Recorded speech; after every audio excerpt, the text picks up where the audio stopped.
Hello students, new light प्रयास के इस बेहतरीन प्लेटफॉर्म पर आप सभी का स्वागत है। आज फिर से हम लोग एक पेपर डिस्कशन करने वाले हैं जिसका नाम है एफएसटी टेस्ट नंबर 9, जिसके अंतर्गत आपके केमिस्ट्री के जो पेपर डिस्कशन है यानी कि 50 क्वेश्चंस, स्टार्टिंग के 25 क्वेश्चंस के डिस्कशन मैं करवाने वाली हूं और बाकी के यानी कि 76 से 100 तक के क्वेश्चंस आपको उपेंद्र सर करवाने वाले हैं। तो आई होप आप सभी का एग्जाम बहुत अच्छा गया होगा, आप सभी ने बहुत अच्छे से पढ़ाई करी होगी। चलिए अब डिस्कस कर लेते हैं इस पेपर में जो भी आपकी मिस्टेक्स रह गई हैं उन चीज़ों को देख लेते हैं और पेपर के लिए, नेक्स्ट पेपर के लिए और बेहतरीन तैयारी करते हैं। ठीक है, चलिए तो आगे बढ़ते हैं अपने मिशन नीट 2025 के साथ, जिसमें हमारे सर का मानना है और हम सबका मानना है अब पढ़ने का अधिकार सबको और डॉक्टर बनने का अधिकार भी सबको। तो इसी मिशन के तहत आगे बढ़ते हैं अपने पेपर डिस्कशन में। ठीक है, सबसे पहला क्वेश्चन देखिए क्या कह रहा है यहाँ पर। 51 नंबर का क्वेश्चन जो है बोला जा रहा है द्वितीय आयनीकरण ऊर्जा का सही क्रम क्या होगा। तो आपको कुछ यहाँ पर एलिमेंट्स दे रखे हैं, तत्व दे रखे हैं, जिसमें आपको बताना है कि द्वितीय आयनीकरण ऊर्जा का जो क्रम होगा वो उनमें से 4 ऑप्शंस में से कौन सा क्रम सही क्रम होगा। ठीक है, तो चलिए स्टार्ट करते हैं। सबसे पहले यहाँ पर अगर आप देखोगे तो सारे तत्व, अगर आप देखो तो कौन से आवर्त के हैं सारे तत्व, तीसरे आवर्त के हैं सभी तत्व। ठीक, सोडियम है और कौन है, मैग्नीशियम है, फिर कौन है, सिलिकॉन और एल्युमिनियम है, एल्युमिनियम है और सिलिकॉन है, ये सारे तत्व। अब अगर हम इनके विन्यास की बात करें, सिंपली इसका विन्यास होता है 2,8,1। ठीक, मैग्नीशियम का 2,8,2 सिंपल विन्यास देखते हैं। इधर ही इस तरह क्या हो जाएगा 2,8,3 हो जाएगा। सेम सिलिकॉन का क्या हो जाएगा 2,8,4 हो जाएगा। ठीक, अब देखो हमें द्वितीय आयनीकरण ऊर्जा पूछी गई है ना। तो यहाँ पर पहली आयनीकरण ऊर्जा में तो ये इलेक्ट्रॉन निकलेगा, यहाँ से एक इलेक्ट्रॉन निकल जाएगा, तो इसका विन्यास क्या बन जाएगा 2,8। ठीक, इसका विन्यास बन जाएगा 2,8,1, इसका विन्यास बन जाएगा 2,8,2, सेम 2,8,3। अब देखो दूसरे इलेक्ट्रॉन को निकालने के लिए सबसे ज्यादा एनर्जी की किसमें जरूरत पड़ेगी, देखो सोडियम में पड़ेगी। क्यों? क्योंकि ये एक उत्कृष्ट गैस की संरचना प्राप्त कर रहा है। देखो इसके बाह्यतम कोश में पूरे अष्टक पूर्ण है ना, पूरे 8 इलेक्ट्रॉन है, तो इसमें से एक इलेक्ट्रॉन निकालने के लिए हमें सबसे ज्यादा ऊर्जा की जरूरत पड़ेगी। तो यानी कि सोडियम की ऊर्जा सबसे ज्यादा होगी। ठीक, सबसे ज्यादा इन चारों तत्वों में। उसके बाद अगर हम द्वितीय इलेक्ट्रॉन किसी और से निकालें तो देखो सबसे ज्यादा सिलिकॉन की होगी। ठीक, क्यों? क्योंकि इसमें अर्धभरित यहाँ पर इलेक्ट्रॉन्स होंगे, अर्धभरित है यानी कि ज्यादा स्टेबल है, तो सिलिकॉन की होगी। क्लियर?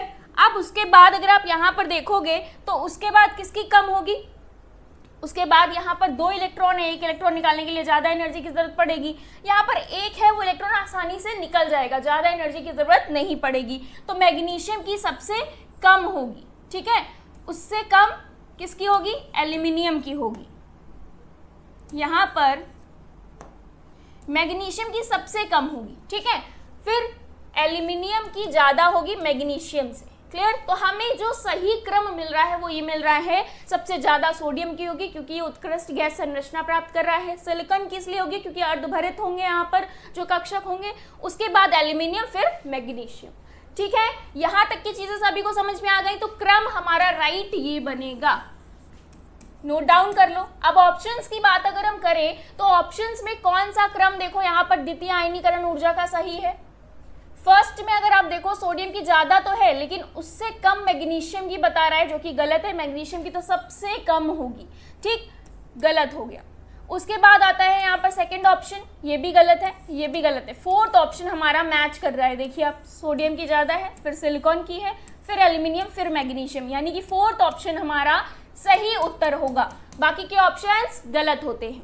क्लियर यहाँ तक की चीजें? चलो नेक्स्ट क्वेश्चन की तरफ बढ़ते हैं। 52, इसे नोट डाउन कर लो फटाफट। 52 नंबर का क्वेश्चन देखो क्या कह रहा है। टेट्राथायोनेट आयन यानी कि S4O6 2- में सल्फर की ऑक्सीकरण संख्या क्या होगी। अब देखो इस क्वेश्चन में गलती भी हो सकती है। ठीक है, अब बहुत से लोग क्या कहेंगे कि यहाँ पर एवरेज जो ऑक्सीडेशन नंबर होता है, औसत ऑक्सीकरण संख्या निकाल देंगे। वो क्या होती है इसकी 2.5 होती है। लेकिन यहाँ क्वेश्चन पूछा गया है कि जितने भी सल्फर हैं वो चारों सल्फर की ऑक्सीकरण संख्या बताओ। तो इसके लिए हमें इसकी संरचना पता होनी चाहिए या नहीं संरचना। तो यहाँ पर अब देखो 4 ये सल्फर हो गए। अब अगर हम ऑक्सीजन की बात करें तो 2 ऑक्सीजन यहाँ पर द्विबंध द्वारा जुड़े होते हैं। ठीक, क्लियर। ऐसे ही लास्ट वाले सल्फर पर फिर से 2 हमारे जो ऑक्सीजन होते हैं वो जुड़े होते हैं। तो यहाँ पर एक यहाँ जुड़ गया, एक यहाँ जुड़ गया। इस वाले ऑक्सीजन पर -2 चार्ज होता है, इस वाले पर भी -2। ठीक, तो यहाँ पर एक ऑक्सीजन और जुड़ेगा। 6 ऑक्सीजन है ना, तो एक ऑक्सीजन और कहाँ जोड़ेंगे स्ट्रक्चर में, बताओ फटाफट जल्दी से। यहाँ पर एक एक ऑक्सीजन सिंगल बंध द्वारा जुड़ जाता है। ठीक, माइनस चार्ज के साथ। अब देखो इस वाले सल्फर पर जो ऑक्सीडेशन नंबर आएगा, ऑक्सीकरण संख्या, वो 5 आ जाएगी। प्लस का 5, -2 और ये -1। ठीक, ये ऑक्सीजन है तो यहाँ पर प्लस का 5 बन जाएगी। सेम स्ट्रक्चर यहाँ पर भी है तो यहाँ पर भी प्लस का 5 बन जाएगी। इस और इस वाले सल्फर पर 0 हो जाएगी। ठीक है, तो यहाँ पर जो आपका टेट्राथायोनेट का आयन है, इसमें ऑक्सीकरण संख्या का क्रम क्या होगा, +5, 0, फिर 0 और फिर +5। ठीक है, तो ये क्रम आपका ऑक्सीकरण संख्या का आएगा। ये किसकी ऑक्सीकरण संख्याएं हैं, सल्फर की। किसकी ऑक्सीकरण संख्याएं हैं, ये सल्फर की है। ठीक है, डन। यहाँ तक की चीजें सभी को आगे बढ़ा जाए। देखो 4 सल्फर है, 1 2 3 4, और ऑक्सीजन कितने, 1 2 3 4 5 6, जिसमें से 2 ऑक्सीजन जो हैं वो द्विबंध द्वारा जुड़े हैं और एक ऑक्सीजन बंध हमारा एकल बंध द्वारा जुड़ा है, और इसमें सल्फर सल्फर की लिंकेज है। ठीक है, डन। अच्छा, एक चीज और है, अगर हम इसकी एवरेज ओवरऑल ऑक्सीकरण संख्या की बात करें, अगर ये पूछता तो क्या होता, तो यहाँ पर ओवरऑल जो ऑक्सीकरण संख्या होती है वो 2.5 होती है, याद कर लेना। ठीक है, जिसे हम औसत ऑक्सीकरण संख्या भी कहते हैं। डन। यहाँ तक की चीजें स्ट्रक्चर नोट डाउन कर लो और ऑक्सीकरण संख्या लिख लो। नेक्स्ट क्वेश्चन की तरफ आगे बढ़ा जाए। थर्ड क्वेश्चन में बढ़ते हैं। चलो थर्ड क्वेश्चन देखो, पढ़ो क्या कह रहा है यहाँ पर। थर्ड क्वेश्चन कह रहा है, निम्नलिखित हैलोजन यौगिक में किसमें SN2 अभिक्रिया धीमी गति से होगी। ठीक है, SN2 अभिक्रिया की बात हो रही है, नाभिक स्नेही अभिक्रिया की। ठीक, तो यहाँ पर एक फॉर्मूला लगता है, जो लीविंग ग्रुप होता है। ठीक, जो लीविंग ग्रुप होगा वो जितना ज़्यादा होगा अच्छा होगा, उसका रेट जो होता है वो उतना ही अच्छा होगा। तो यहाँ पर अगर हम साइज की बात करें, ठीक, तो यहाँ पर एल्किल हैलाइड है सारे। ठीक, इसका सबसे ज़्यादा होगा, फिर आ जाएगा ब्रोमीन का, फिर आ जाएगा क्लोरीन और फिर आयोडीन, फिर फ्लोरीन। ठीक, यहाँ पर आयोडीन, ब्रोमीन, क्लोरीन और फ्लोरीन। अब देखो इसका साइज सबसे ज़्यादा है। ठीक है, तो इसका दर भी ज़्यादा होगी, लेकिन पूछा क्या गया है क्वेश्चन में, धीमी गति, तीव्र गति नहीं पूछा गया, धीमी गति किसकी होगी। ठीक है, तो धीमी गति किसकी होगी बताओ जल्दी से। किसका साइज बड़ा है, साइज पर डिपेंड करेगा। इसका साइज बड़ा है, अब इसका साइज बड़ा है तो ये तेजी से अभिक्रिया करेगा। जिसका साइज छोटा है वो उसका रेट क्या हो जाएगा, कम हो जाएगा, वो धीमी गति से अभिक्रिया करेगा। और ये क्वेश्चन आपका एनसीईआरटी का है। एनसीईआरटी में आपको ये चार्ट मिल जाएगा, एक बोल्ड लाइन से लिखा है पेज नंबर 174 पर। ठीक है, आप देखोगे ऐसा ही सेम आपको क्वेश्चन मिल जाएगा। ठीक, अब देखो ये स्लोवेस्ट होगा बिकॉज ऑफ इट्स साइज, आकार की वजह से। ठीक है, आकार की वजह से ये धीमी गति से अभिक्रिया करेगा। ठीक, और इसका आकार बड़ा है तो यहाँ पर ये तीव्र गति करेगा। ठीक, तीव्र गति से अभिक्रिया करेगा। ठीक है, इतनी चीजें समझ में आ गई। चलो नेक्स्ट क्वेश्चन की तरफ बढ़े। 54 नंबर का क्वेश्चन देखो क्या कह रहा है। तो ऑप्शन इसमें बताओ कौन सा सही होगा, फर्स्ट ऑप्शन। ठीक, बाकी के ऑप्शंस गलत हो गए। अभी यहीं पर अगर वो तीव्र गति पूछता तो ये ऑप्शन राइट हो जाता। ठीक है, चलो नेक्स्ट 54 नंबर का क्वेश्चन पढ़ो क्या कह रहा है। निम्नलिखित में से किसका Ka का मान सबसे कम होगा, बताओ जल्दी से। किसमें जो Ka का मान है वो सबसे कम होगा। आपने एक चीज पढ़ रखी है, pKa जो होता है वो इनवर्सली प्रोपोर्शनल होता है Ka के। ठीक, ये पढ़ रखा है ना। अब इस हिसाब से बता दो, जिसका मान इसमें सबसे ज्यादा होगा वही सबसे कम होगा। इनवर्सली है ना, कम पूछा है तो ये जिसका ज्यादा होगा वो उसका कम होगा। यहाँ पर एसिडिटी की अगर हम बात करें तो जिसकी कम होगी यानी कि एसिडिटी कम होगी, तो यहाँ पर हम Ka का मान फाइंड आउट कर सकते हैं। बताओ जल्दी से क्या आंसर होगा। अच्छा, ये भी क्वेश्चन आपके एनसीईआरटी का ही है, ठीक है। पेज नंबर 207 पर आपको प्रॉपर आपको वहां पर पीके मान मिल जाएंगे। अब आप उससे पता लगा लोगे, जिसका पीके मान अधिक होगा उसका के मान सबसे कम होगा, ठीक। पीके मान देखो सबसे अधिक किसका है, यहाँ पर आपको चार्ट में दे रखा है एनसीईआरटी के पेज नंबर पर, इसका 10 होता है, ठीक। पीके मान फोर्थ वाले ऑप्शन का 10 होता है, बाकी सबका समथिंग लाइक इसका 7.2 होता है, ठीक, इसका 8 होता है और इसका 7.3 या 5 समथिंग होता है। ये आपको चार्ट में मिल जाएगा मान, ठीक है, क्लियर। ये आपको चार्ट में मान सारे मिल जाएंगे। इसका 8.3 समथिंग कुछ होता है, क्लियर। आप एनसीईआरटी में देखोगे तो ये चीजें आपको वहां पर मिल जाएंगी, क्लियर है ये सारी चीजें। तो इस हिसाब से आप चेक कर लो चार्ट के अकॉर्डिंग कितना होगा। चार्ट में ये 7.1 दे रखा है, ठीक है। अब बताओ चार्ट के अकॉर्डिंग अगर आप देखोगे तो ये 10 है, यानी कि पीके मान जिसका ज्यादा है के उसका कम होगा, तो यानी कि फोर्थ ऑप्शन यहाँ पर राइट होगा, बाकी के ऑप्शंस गलत हो जाएंगे। फोर्थ ऑप्शन हमारा राइट ऑप्शन होगा, ठीक है। पेज नंबर 207 पर आपको पूरा चार्ट मिल जाएगा जिसमें पीके की वैल्यूज दे रखी हैं। डन, आगे बढ़ा जाए, नेक्स्ट क्वेश्चन की तरफ बढ़े आगे। चल नेक्स्ट क्वेश्चन देखते हैं, 55 नंबर का क्वेश्चन। क्या कह रहा है यहाँ पर, सभी तापमान पर अस्वतः प्रावर्तिता अभिक्रिया हेतु ऊष्मागतिकी की सही शर्त क्या होती है। एंथैल्पी और एंट्रोपी की बात करी गई है। अस्वतः प्रक्रम में अगर हम सभी तापमान पर देखें तो जो हमारी एंट्रोपी होती है वो ऋणात्मक और जो हमारी एंथैल्पी होती है वो धनात्मक होनी चाहिए। तो यहाँ पर ऑप्शंस के अकॉर्डिंग आप देख लो, धनात्मक कब होगी, जब 0 से बड़ा होगा, ठीक। तो यहाँ पर एक तो चीज ये मिल गई, हमारी जो एंथैल्पी धनात्मक होनी चाहिए, एंट्रोपी ऋणात्मक होनी चाहिए, यानी कि 0 से कम, ठीक। तो ऑप्शन नंबर 1 यहाँ पर ही हमें पता चल गया आंसर होगा, ठीक। ये भी आपको बुक में दे रखा है एनसीईआरटी में, ये भी आपको मिल जाएगा। जब आप सभी तापमान पर अस्वतः प्रावर्तिता अभिक्रिया के लिए देखेंगे तो ऊष्मागतिकी की सही शर्त एंथैल्पी का मान सदैव क्या होना चाहिए, 0 से बड़ा, यानी कि धनात्मक होना चाहिए। एंट्रोपी चेंज इन एंट्रोपी की अगर हम बात करें तो वो कैसी होनी चाहिए, ऋणात्मक होनी चाहिए, यानी कि 0 से छोटी होनी चाहिए। एंथैल्पी में परिवर्तन और एंट्रोपी में परिवर्तन, ठीक है। डन, तो ये दोनों शर्तें कौन सा ऑप्शन फॉलो कर रहा है, फर्स्ट ऑप्शन, बाकी के ऑप्शंस गलत है, तो फर्स्ट ऑप्शन राइट ऑप्शन है। डन, यहाँ तक की चीजें 55 तक के क्वेश्चंस आपको सभी को समझ में आ गए हैं। आगे बढ़े नेक्स्ट क्वेश्चन की तरफ, 56, ठीक है। चलो 56 नंबर का क्वेश्चन देखो क्या कह रहा है, पढ़ो। फर्स्ट ऑप्शन इसमें राइट ऑप्शन होगा, ठीक है। नेक्स्ट 56 देखो क्या कह रहा है, पढ़ो। निम्नलिखित में से कौन से आयनों का समूह रंगहीन है, बताओ। रंगहीन होगा यानी कि कलरलेस की बात हो रही है, कलरलेस की, बताओ। ये डी एंड एफ ब्लॉक वाला जो चैप्टर है उससे है। क्या होता है, रंगहीन होने की शर्त क्या होती है, अगर हम बात करें पेयर्ड और अनपेयर्ड इलेक्ट्रॉन की, यानी कि युग्मित और अयुग्मित इलेक्ट्रॉनों की, तो उसके अकॉर्डिंग बताओ। यहाँ पर देखो कौन कौन सा ऑप्शन है जहां पर आपको पेयर्ड मिलेगा, ठीक। यानी कि अगर जहां पर पेयर्ड है, ठीक है, यानी कि युग्मित है, युग्मित है, ठीक, तो वहां पर रंगहीन होंगे। अब आप सबके यहाँ पर अगर कॉन्फ़िगरेशन देखोगे, इलेक्ट्रॉनिक विन्यास की सहायता से देखो तो कहाँ कहाँ पेयर्ड इलेक्ट्रॉन होंगे, युग्मित कहाँ होंगे, जो कंप्लीटली फिल्ड होंगे वो रंगहीन होंगे। बताओ जल्दी से कौन सा ऑप्शन यहाँ पर राइट ऑप्शन होगा। इलेक्ट्रॉन युग्मित अगर है तो वो रंगहीन होगा, बताओ जल्दी से।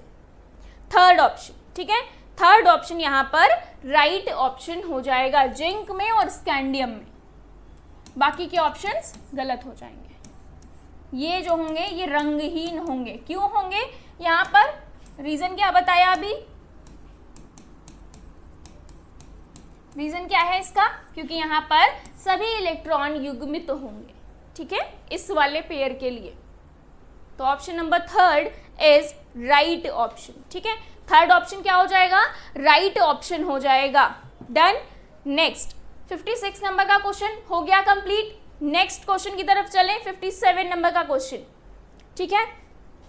चलो नेक्स्ट 57 नंबर का क्वेश्चन कह रहा है, जब फिनॉल को हम लोग सांद्र HNO3 यानी कि नाइट्रिक अम्ल के साथ 298 केल्विन पर अभिक्रिया कराते हैं तो उत्पाद क्या बनता है। बहुत फेमस क्वेश्चन है। उत्पाद बनता है आपका पिक्रिक अम्ल। क्या बनता है? पिक्रिक अम्ल बनता है। ये क्वेश्चन बहुत बार पूछा भी जाता है। ठीक, पिक्रिक अम्ल आप सभी को पता है, उसका फॉर्मूला क्या होता है, और इसका फॉर्मूला और साथ ही साथ स्ट्रक्चर दोनों इंपॉर्टेंट है। ठीक है, दोनों इंपॉर्टेंट है। पिक्रिक अम्ल जिसमें नाइट्रो क्या होता है, वो तीनों तरफ लगा होता है, 2,4,6 है ना, इस तरह से बना होता है, यानी कि ट्राई नाइट्रोफिनॉल, जिसे हम पिक्रिक अम्ल भी कहते हैं। 2,4,6 ठीक, ट्राई नाइट्रोफिनॉल ये इसका नाम है। और अगर हम लोग इंडस्ट्रियल नेम देखें तो पिक्रिक अम्ल है। ठीक है, तो बताओ जल्दी से क्या फॉर्मूला होता है इसका, जल्दी से कमेंट सेक्शन में बताओ, फटाफट बताओ जल्दी से। देखो 2,46 का मतलब है इन जगहों पर क्या है, नाइट्रो समूह लगे हुए हैं। तो यहाँ पर देखो 2, यहाँ से नंबरिंग शुरू होगी, तो 2,4 ठीक, 2, 3, 4, 5, 6, 2,4,6 नाइट्रो ट्राई नाइट्रोफिनॉल। क्लियर? तो यहाँ पर ऑप्शन नंबर 3 राइट ऑप्शन हो जाएगा, बाकी के ऑप्शंस गलत हो जाएंगे। ये बहुत फेमस क्वेश्चन है, इसे याद कर लेना। ठीक है, जब फिनॉल सांद्र नाइट्रिक अम्ल से अभिक्रिया करता है 298 केल्विन पर तो क्या बनता है, पिक्रिक अम्ल बनता है, जिसका फॉर्मूला ये है, उसका नाम, दोनों नाम आपको यहाँ पर लिखा दिए हैं। ठीक है, चलो नेक्स्ट क्वेश्चन की तरफ आगे बढ़े। 58 नंबर का क्वेश्चन देखें। चलो क्वेश्चन नंबर 58 की बात अगर हम करें तो यहाँ पर बोल रहा है 4 एम्पियर की धारा को जिंक सल्फेट विलयन में 30 मिनट के लिए प्रवाहित किया जाए तो कैथोड पर जमा होने वाली जिंक की मात्रा क्या होगी, ये आपको बताना है। ठीक है, अब देखो यहाँ पर कुछ ऑप्शंस दे रखे हैं। अब कैथोड पर जो जिंक की मात्रा जमा होगी उसको बताने के लिए एक फॉर्मूला आप सभी को पता है। यहाँ पर क्या होता है, W बराबर Z IT। ठीक है, अब इसे Z को हम क्या लिख सकते हैं, E/F इंटू IT। ठीक, E यहां पर आप निकाल लोगे 65.39/2 इंटू में I देखो कितना दे रखा है 4, मिनट कितना दे रखा है 30 गुणे 60 कर दो, अपॉन में F का मान क्या होता है 96500। ठीक, जब आप इसे सॉल्व करोगे, यानी कि जब आप सॉल्व कर रहे होगे तो आपको आंसर यहाँ पर कुछ मिलेगा 2.4 समथिंग। ठीक, तो 2.43 समथिंग आपको यहाँ पर ग्राम में आंसर्स मिल जाएंगे। तो इस हिसाब से अब ये बताओ कि ऑप्शन कौन सा सही होगा। देखो फोर्थ ऑप्शन कह रहा है 4.0 ग्राम, गलत होता है। सेकेंड ऑप्शन कह रहा है 20 समथिंग, गलत है। थर्ड ऑप्शन है जो हमारे आंसर से मैच हो रहा है, तो यहाँ पर आंसर क्या हो जाएगा, third option is right, fourth option भी रॉन्ग हो जाएगा। क्लियर? ठीक है, नेक्स्ट क्वेश्चन पढ़ो क्या कह रहा है। 59 नंबर का क्वेश्चन कह रहा है PCl5 और BrF5 और IF7 के आकार के संबंध में सही कथन का चयन करें, यानी कि इनका आकार किस टाइप का होता है, वैसे ही 4 कथन दे रखे हैं, आपको बताना है। तो अगर हम PCl5 की बात करें, PCl5 की, इसका आकार होता है त्रिकोणीय, याद कर लेना, त्रिकोणीय द्विपिरामिडीय। कैसा होता है, द्विपिरामिडीय। ठीक है, सेम अगर हम BrF5 की बात करें तो इसका आकार होता है वर्ग पिरामिडीय। कैसा होता है, वर्ग पिरामिडीय। ठीक, ऐसे ही IF7 का बताओ क्या होगा, क्या होगा इसका आकार। देखो हमें फर्स्ट पता चल गया त्रिकोणीय द्विपिरामिडीय है, BrF5 का होता है वर्ग पिरामिडीय, IF7 का क्या होगा, पंचकोणीय पिरामिडीय होता है, पंचकोणीय द्विपिरामिडीय। ठीक है, कैसा होता है, पंचकोणीय द्विपिरामिडीय।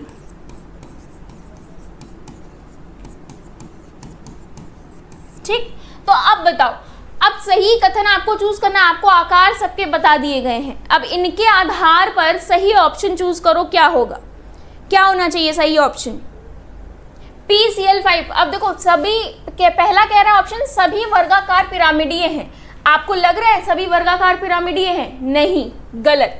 तो ये तो गलत हो गया। अब सेकंड ऑप्शन कह रहे हैं सभी त्रिकोणीय द्वि पिरामिडीय हैं। सभी तो नहीं है, सिर्फ PCl5 है जो त्रिकोणीय द्वि पिरामिडीय है। बाकी के बचे दो कैसे हैं? वर्ग पिरामिडीय और पंचकोणीय द्वि पिरामिडीय है। तो ये भी गलत हो गया। ठीक, थर्ड ऑप्शन कह रहा है दिए गए यौगिकों में से एक वर्ग पिरामिडीय है। बिल्कुल सही, दिए गए 3 यौगिकों में से BRF5 वर्ग पिरामिडीय है। तो ये तो सही है। अभी होल्ड करते हैं, नेक्स्ट पढ़ते हैं कथन। दिए गए यौगिक में से एक चतुष्फलकीय है। तो दिए गए यौगिकों में से कोई भी चतुष्फलकीय तो नहीं है, तो यानी कि ये भी गलत हो गया। इस हिसाब से हमारा थर्ड ऑप्शन राइट ऑप्शन है। ठीक है, थर्ड ऑप्शन क्या है? राइट ऑप्शन है। यहाँ पर क्लियर, इनका आकार देख लेना। ठीक, तो इसके अकॉर्डिंग थर्ड ऑप्शन आपका राइट ऑप्शन होगा। तो नोट डाउन कर लो इनके आकार और उस आधार पर कथन तीसरा सही उत्तर होगा। ठीक है, नेक्स्ट आगे बढ़े 60 नंबर के क्वेश्चन की तरफ। चलो नेक्स्ट क्वेश्चन देखो क्या कह रहा है। द्वितीय कोटि की अभिक्रिया के लिए T12 व अभिक्रिया के प्रारंभिक सांद्रता A के बीच का ग्राफ कैसा होता है? अगर हम द्वितीय कोटि की अभिक्रिया की बात कर रहे हैं तो हाफ लाइफ और प्रारंभिक सांद्रता A के बीच में किस प्रकार का ग्राफ होगा ये बताना है आपको। तो आपको पता है प्रथम कोटि के लिए तो ये होता है, ठीक, स्ट्रेट। यहाँ पर प्रथम कोटि के लिए यहाँ पर इस तरह का ये होगा, लेकिन द्वितीय कोटि की बात करी गई है तो द्वितीय कोटि के लिए आपने देखा है जो हाफ लाइफ होती है वो इन्वर्सली प्रोपोर्शन होती है प्रारंभिक सांद्रता की। ठीक, तो इस हिसाब से बताओ कौन सा ग्राफ सही होगा। इस हिसाब से ऑप्शन नंबर 2 हमारा यहाँ पर राइट ऑप्शन हो जाएगा, बाकी के ऑप्शंस गलत हो जाएंगे अगर इसके अकॉर्डिंग हम लोग बात करें तो। ठीक है, नेक्स्ट समझ में आ गया यहाँ तक की चीजें? आगे बढ़ा जाए नेक्स्ट क्वेश्चन की तरफ, यानी कि 60 तक के क्वेश्चंस हमारे डन हो गए हैं। ठीक है, अब हमारे 15 क्वेश्चंस और बचते हैं, यानी कि 75 तक के हैं, तो 15 क्वेश्चंस और बचे हैं। फटाफट इन्हें भी देख लेते हैं, इनका आंसर क्या होगा। ठीक, चलो 60 के बाद 61 नंबर के क्वेश्चन की बात करते हैं। सेकंड ऑप्शन टिक लगा लो, सही होगा, और कैसे सही होगा ये भी यहाँ पर बता दिया गया है। ठीक है, नेक्स्ट 61 नंबर का क्वेश्चन कह रहा है निम्नलिखित में से कौन सा न्यूनतम क्वथनांक वाला स्थिर क्वाथी मिश्रण बनाता है।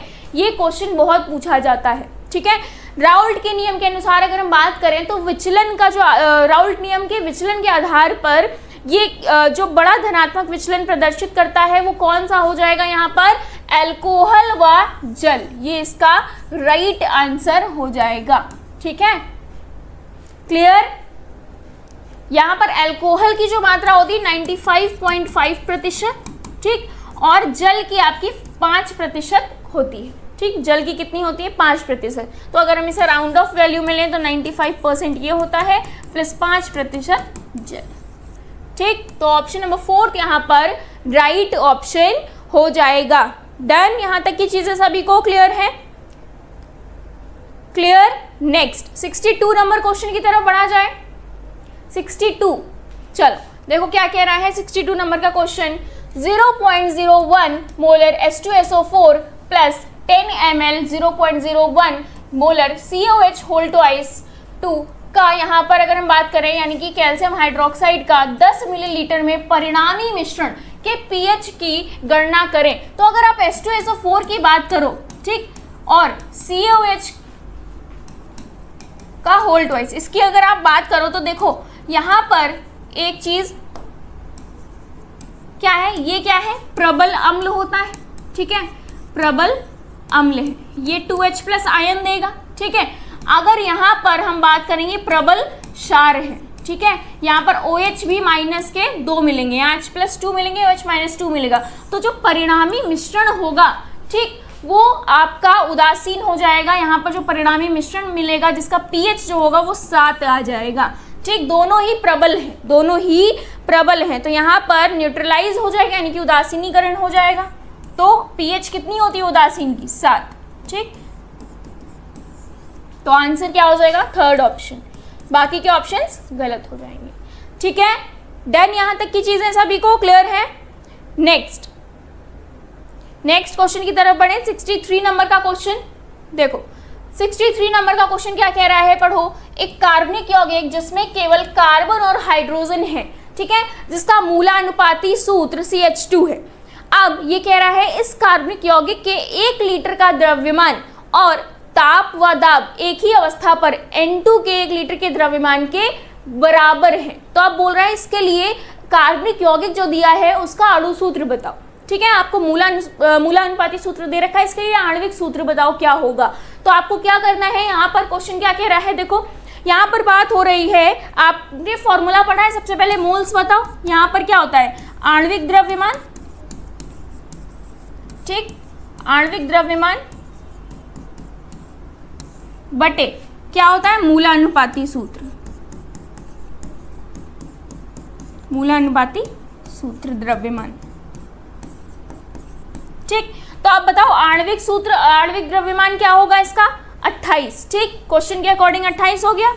मूलानुपाती सूत्र क्या दे रखा है, सूत्र का द्रव्यमान क्या होगा, 14 हो जाएगा ना, CH2 का जोड़ो क्या हो जाएगा 14, तो यहाँ पर 2 आ गया, ठीक। N की वैल्यू क्या आ गई, 2 आ गई, यानी कि यहाँ पर ये क्या है, N की वैल्यू नंबर ऑफ, यहाँ पर हम क्या कर देंगे CH2 का 2 में मल्टीप्लाई, तो ये क्या हो गया C2H4, यही हमारा आणविक सूत्र हो जाएगा, ठीक है,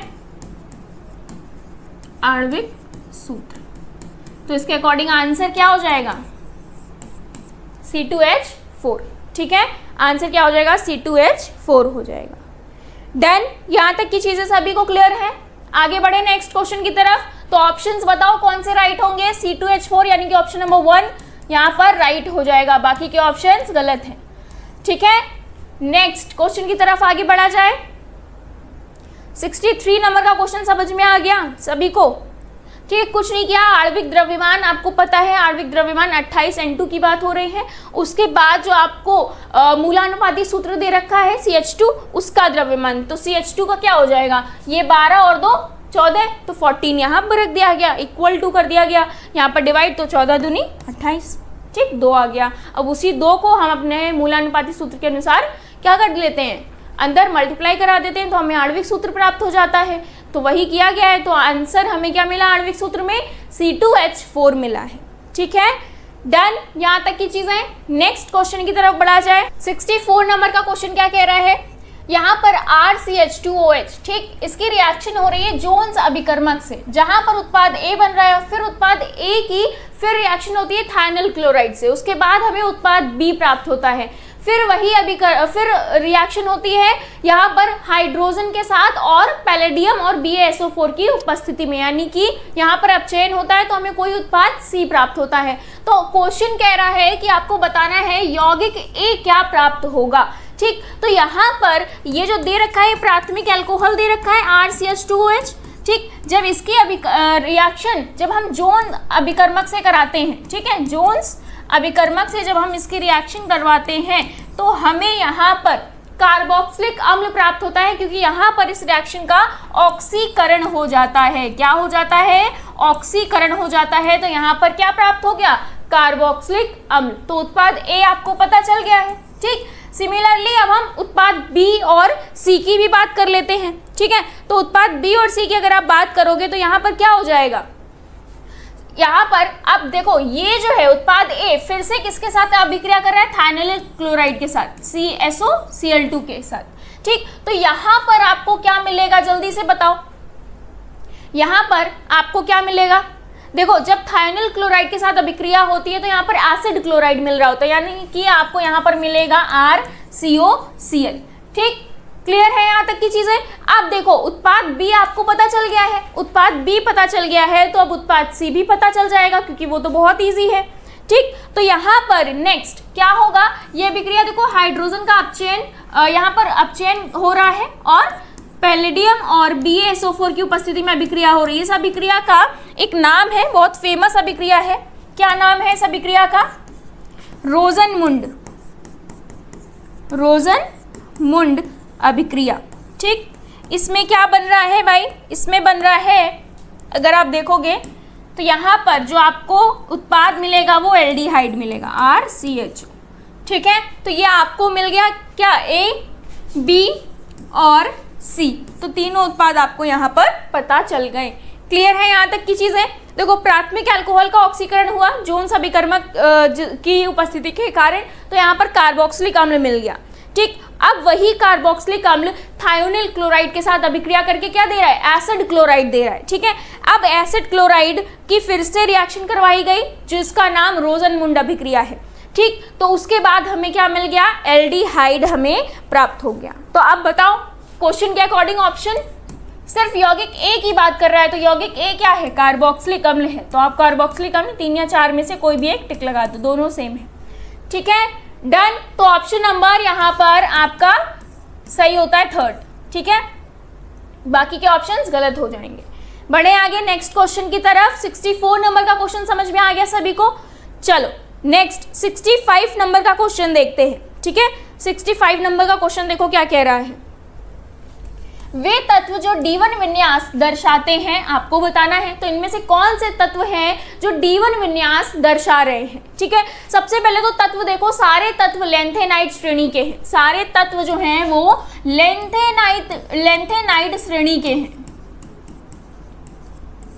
ठीक, अब लेंथेनाइड श्रेणी की अगर हम बात करें तो जो हमारा राइट आंसर होगा वो 3rd ऑप्शन होगा।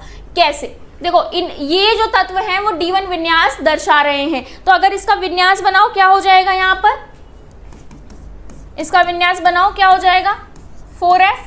ठीक, और यहाँ पर क्या हो जाएगा? 5D और फिर 6S। ठीक, 4F 5D और 6S, तो यहाँ पर 1 हो जाएगा। ठीक, यानी कि तभी तो ये पता चला कि ये D1 विन्यास दर्शा रहा है। और 4F 7 हो जाएगा और 6S2 हो जाएगा। ठीक, तो सबसे पहले तो हमें यह मिल गया कारण। दूसरा बताओ, दूसरे का इलेक्ट्रॉनिक विन्यास क्या हो जाएगा? दूसरे का हो जाएगा सेम यही 4F1, यहाँ पर आ जाएगा 5D1 और 6S2। ठीक, क्लियर है ये चीजें? चलो नेक्स्ट आगे बढ़े। तो यहाँ पर आंसर क्लियर हो गया आप सभी को? क्या हो जाएगा आंसर इस हिसाब से? ऑप्शन नंबर 3rd राइट हो जाएगा। ठीक है, ये इनका विन्यास होता है। अब इसी विन्यास के अकॉर्डिंग आप देख सकते हो दोनों ही D1 विन्यास प्रदर्शित कर रहे हैं, बाकी के नहीं करेंगे। ठीक है, आगे बढ़े नेक्स्ट क्वेश्चन की तरफ, यानी कि 66 नंबर का क्वेश्चन। देखो क्या कहता है 66 नंबर का क्वेश्चन, पढ़ो। कह रहा है यदि अवोगाद्रो संख्या Na को 6.022 इंटू 10⁻³ मोल इनवर्स से बदलकर 6.022 इंटू 10⁻² मोल इनवर्स कर दी जाए, ठीक है, तो क्या परिवर्तन होगा बताना है ये। तो आप सिंपली देखो इस क्वेश्चन को सिंपली कैसे करना है। अगर हम लोग 1 मोल कार्बन की बात करें, ठीक है, अगर हम लोग 1 मोल कार्बन की बात करें, यानी कि यानी 1 मोल कार्बन, ठीक, 1 मोल कार्बन की अगर हम बात कर रहे हैं,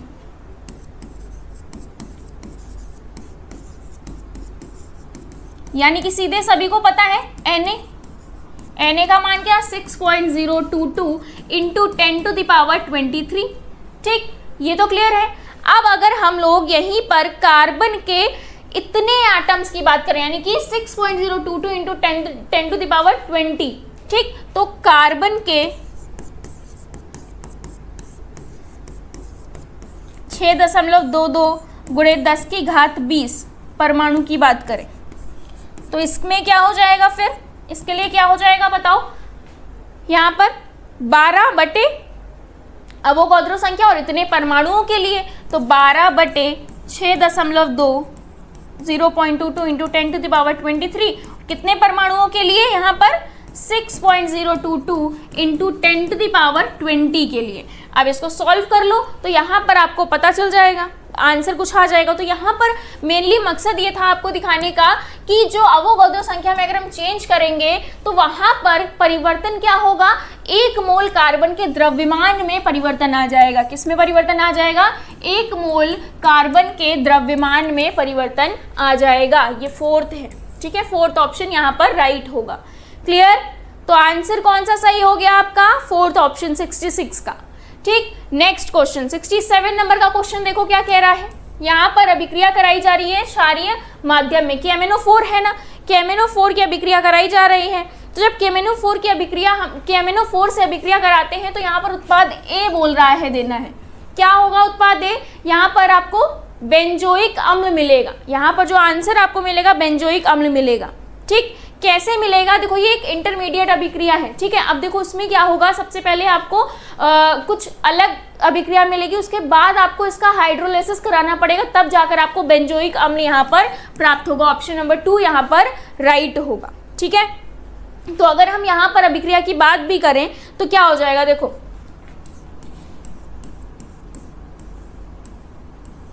अगर हम यहाँ अभिक्रिया की बात करें, ठीक है, तो देखो सबसे पहले ये क्या है, KMnO4, ठीक, KMnO4 और KOH, यानी कि यहाँ पर इसकी उपस्थिति में गर्म कर रहे हैं, यानी कि क्षारीय माध्यम में है। तो यहाँ पर क्या बनेगा, यहाँ पर आपको मिलेगा C डबल बॉन्ड O और K, ठीक, तो ये माइनस ये प्लस। अब क्या हो जाएगा जब हम इसका हाइड्रोलाइसिस कराएंगे, ठीक है, तो यहाँ पर आप देखोगे ये बॉन्ड टूटेगा, तो यहाँ पर क्या बन जाएगा, C डबल बॉन्ड OH, ठीक, तो ये हमें बेंजोइक अम्ल प्राप्त हो जाएगा, ये यहाँ पर रिएक्शन के थ्रू। ठीक है, डन, यहाँ तक की चीज़ें क्लियर है।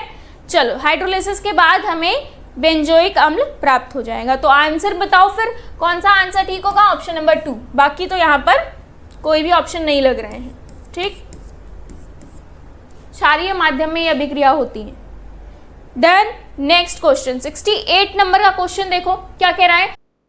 देखिए क्वेश्चन नंबर 68 यहाँ पर क्या कह रहा है, क्वेश्चन नंबर 68 को पढ़ो। ऑक्सीजन के विइलेक्ट्रॉनीकरण में, ठीक है, ऑक्सीजन से यानी कि एक इलेक्ट्रॉन निकाल रहे हैं, विइलेक्ट्रॉनीकरण में इलेक्ट्रॉन निकलते हैं, तो पूछा जा रहा है किस कक्षक से इलेक्ट्रॉन निकल रहे होंगे। अगर हम एमओटी थ्योरी के अनुसार इसका इलेक्ट्रॉनिक विन्यास बनाए तो क्या बनेगा ऑक्सीजन के लिए, बताओ।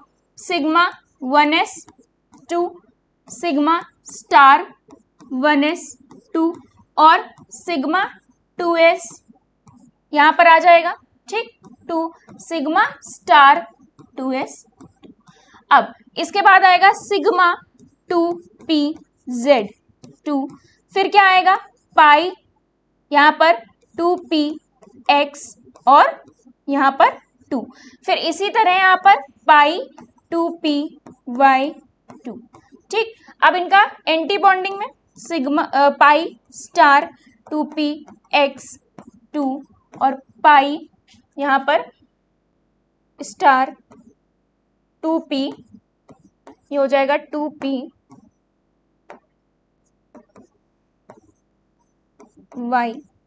ठीक है, इस तरह से यहाँ पर बन रहा होगा। तो अब आप इसको देखोगे यहाँ पर ये 1-1 हो जाएगा, अगर इलेक्ट्रॉनिक विन्यास के अकॉर्डिंग देखोगे तो यहाँ पर ये 1 ये 1, ठीक। अब देखो यहाँ पर आपको क्या दिखाई दे रहा है, लास्ट इलेक्ट्रॉन जो एक निकलेगा वो कहाँ से निकल रहा है, पाई स्टार 2py से। तो देखो पाई स्टार 2py यानी कि फोर्थ ऑप्शन यहाँ पर राइट ऑप्शन हो जाएगा। क्लियर इतनी सारी चीजें, तो यानी कि यहाँ से तो नहीं निकल रहा है इलेक्ट्रॉन, यहाँ से भी नहीं निकल रहा है और यहाँ से भी नहीं, आखिरी इलेक्ट्रॉन ये है, तो यहाँ से निकलेगा। तो ये विन्यास क्या कह रहा है, पाई स्टार 2py है ना, तो पाई स्टार 2py आपको फोर्थ ऑप्शन में मिल रहा है, इज राइट ऑप्शन। ठीक है, यहां तक की चीजें सभी को समझ में आ गई। 69 क्या कह रहा है, किस तत्व की ऋणात्मक इलेक्ट्रॉन लब्धि एंथैल्पी का मान सबसे कम है, बताओ। यहाँ पर आपको तत्व दे रखे हैं किसमें इलेक्ट्रॉन ऋणात्मक लब्धि एंथैल्पी का मान सबसे कम होता है। तो अगर हम लोग देखो नॉर्मल अगर जनरल ट्रेंड देखें तो आवर्त में क्या होता है, आवर्त में इलेक्ट्रॉन लब्धि एंथैल्पी क्या होती है, बाएं से दाएं यहाँ पर जा रहे हैं तो बढ़ती है, ठीक है। वर्ग में अगर हम लोग ऊपर से नीचे जा रहे हैं, ठीक है, अगर हम लोग यहाँ से देखें नीचे से ऊपर जा रहे हैं तो क्या होगी, बढ़ती है, ठीक। ये जनरल ट्रेंड है, ठीक है, ये क्या है, जनरल ट्रेंड है। क्लियर, या फिर हम इसे इस तरह से भी कह सकते हैं, अगर हम ग्रुप में नीचे जा रहे हैं तो कम होती है, ठीक, इस तरह से भी आप लिख सकते हो, कंफ्यूजिंग अगर ना लगे तो, ठीक है। अब अगर हम बात करें, यहाँ पर 2 ग्रुप दे रखे, एक तो आपको 17वां ग्रुप है, ठीक है, यहाँ पर अगर हम बात करें हेलोजन के तत्व हैं, ठीक, हेलोजन है ग्रुप 17, ठीक, और 16वां ग्रुप है, ठीक। हेलोजन में कौन कौन है, फ्लोरीन है और क्लोरीन है। 16वें में कौन कौन है, ऑक्सीजन है और सल्फर है, ठीक। तो अब हम अगर देखें ट्रेंड के अकॉर्डिंग यहाँ पर क्या होता है, ये देखो इसमें अपवाद होता है, ठीक, ये अपवाद है। तो अपवाद के अकॉर्डिंग अगर आप देखोगे तो एनसीईआरटी में भी इसका चार्ट आपको मिल जाएगा, जहां पर वैल्यू भी दे रखी है पेज नंबर के साथ साथ, ठीक, इस पेज नंबर पर वैल्यू दे रखी है। तो अगर आप बात करोगे तो जो 17वां ग्रुप होता है उनमें सबसे ज़्यादा इलेक्ट्रॉन लब्धि एंथैल्पी होती है, तो यहाँ पर सबसे ज़्यादा होंगी दोनों में ही, लेकिन पूछा क्या गया है, कम पूछा गया है। अब हम ऑक्सीजन और सल्फर की बात करेंगे तो ऑक्सीजन की कम होगी, सल्फर की ज़्यादा होगी, ठीक है। तो ये तो हट गया, इनकी सबसे ज़्यादा होती है, ग्रुप 17 में सबसे ज़्यादा इलेक्ट्रॉन लब्धि एंथैल्पी होती है, ठीक है। अब इनकी वैल्यूज़ की अगर बात करोगे तो क्लोरीन की सबसे ज़्यादा कितनी हो गई, इसकी होती है माइनस का 349, ठीक। फ्लोरीन की कितनी होगी, फ्लोरीन की 328 होगी, ठीक है, फ्लोरीन की 328 होगी। सेम इसी तरह सल्फर की बताओ कितनी होगी। अच्छा, ये वैल्यूज आपको दे रखी हैं चार्ट में, ठीक है, ये वैल्यूज सब आपको चार्ट में दे रखी हैं, ठीक। इसकी होती है -141। तो अब बता दो सबसे कम किसकी होगी, ऑक्सीजन की होगी, ठीक। ये सारी वैल्यूज आपको एनसीईआरटी पेज नंबर 90 पर दे रखा है। तो इसके अकॉर्डिंग बताओ, वैल्यूज सारी लिख दी है हमने, तो सबसे कम किसकी है, ऑक्सीजन की है। तो ऑप्शन नंबर 4 यहाँ पर राइट ऑप्शन हो जाएगा। डन। बढ़े आगे नेक्स्ट क्वेश्चन की तरफ, यानी कि 70 नंबर का क्वेश्चन देखा जाए। चलो, क्या कह रहा है, रासायनिक अभिक्रिया की प्रभावी टक्कर और दर के मापदंड निर्धारित करने वाले कारक कौन कौन से होते हैं। यानी कि रासायनिक अभिक्रिया की जो कोलिजन होता है, प्रभावी टक्कर है, उसके और उसके दर को मापदंड, दर के मापदंड को कौन कौन से कारक हैं जो निर्धारित करते हैं। तो यहाँ पर सक्रियण ऊर्जा यानी कि एक्टिवेशन एनर्जी भी और अणुओं का जो उचित विन्यास है वो भी, दोनों ही मिलकर इसे निर्धारित कर रहे होते हैं। तो 70 का कौन सा क्वेश्चन हो जाएगा, 3rd नंबर। दोनों ही इस चीज के दोनों ही कारक सही होंगे, ठीक। तो ऑप्शन नंबर 3rd यहाँ पर राइट ऑप्शन हो जाएगा। नेक्स्ट 71 नंबर का क्वेश्चन देखो क्या कह रहा है, किसी परमाणु जिनके क्वांटम संख्या निम्न है कितने इलेक्ट्रॉन होंगे। तो यहाँ पर दो तरह से आपको दे रखा है, n = 4 और n = 3, जिसके लिए यहाँ मैग्नेटिक क्वांटम संख्या का मान क्या दे रखा है, स्पिन -½ और इसके लिए l = 0 ये मान दे रखे हैं। तो फर्स्ट वाले के लिए तो n² से आप पता कर लोगे, ठीक, कितने हो गए, यानी कि 4 है।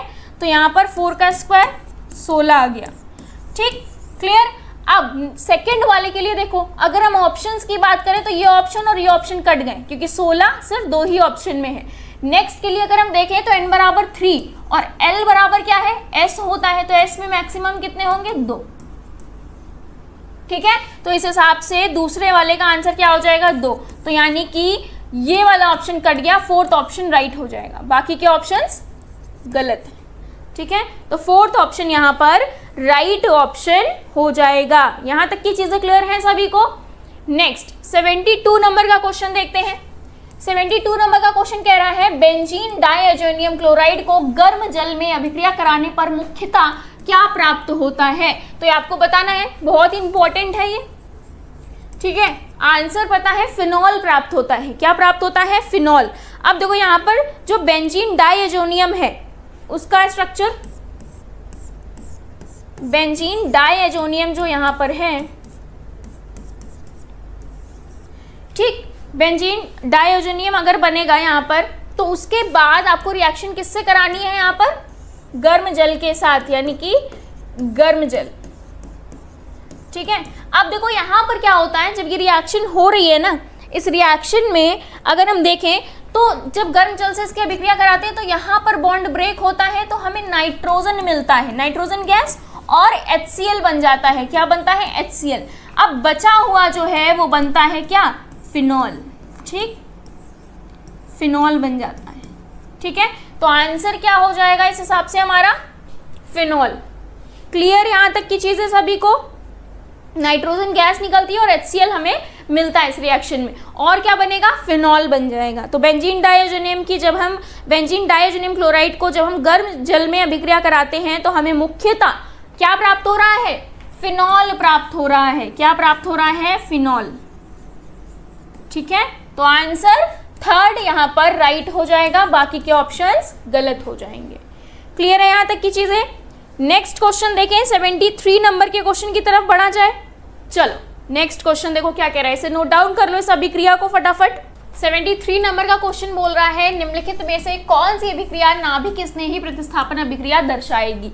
ठीक है, तो ऑप्शन 1 को देखो, यहाँ पर यह अभिक्रिया देखो FeCl3 की उपस्थिति में हो रहा है, लुईस एसिड है। ठीक, अब लुईस एसिड की उपस्थिति में अभिक्रिया हो रही है, यानी कि ये किस प्रकार की अभिक्रिया होगी, इलेक्ट्रॉन स्नेही होगी। कैसी होगी, इलेक्ट्रॉन स्नेही।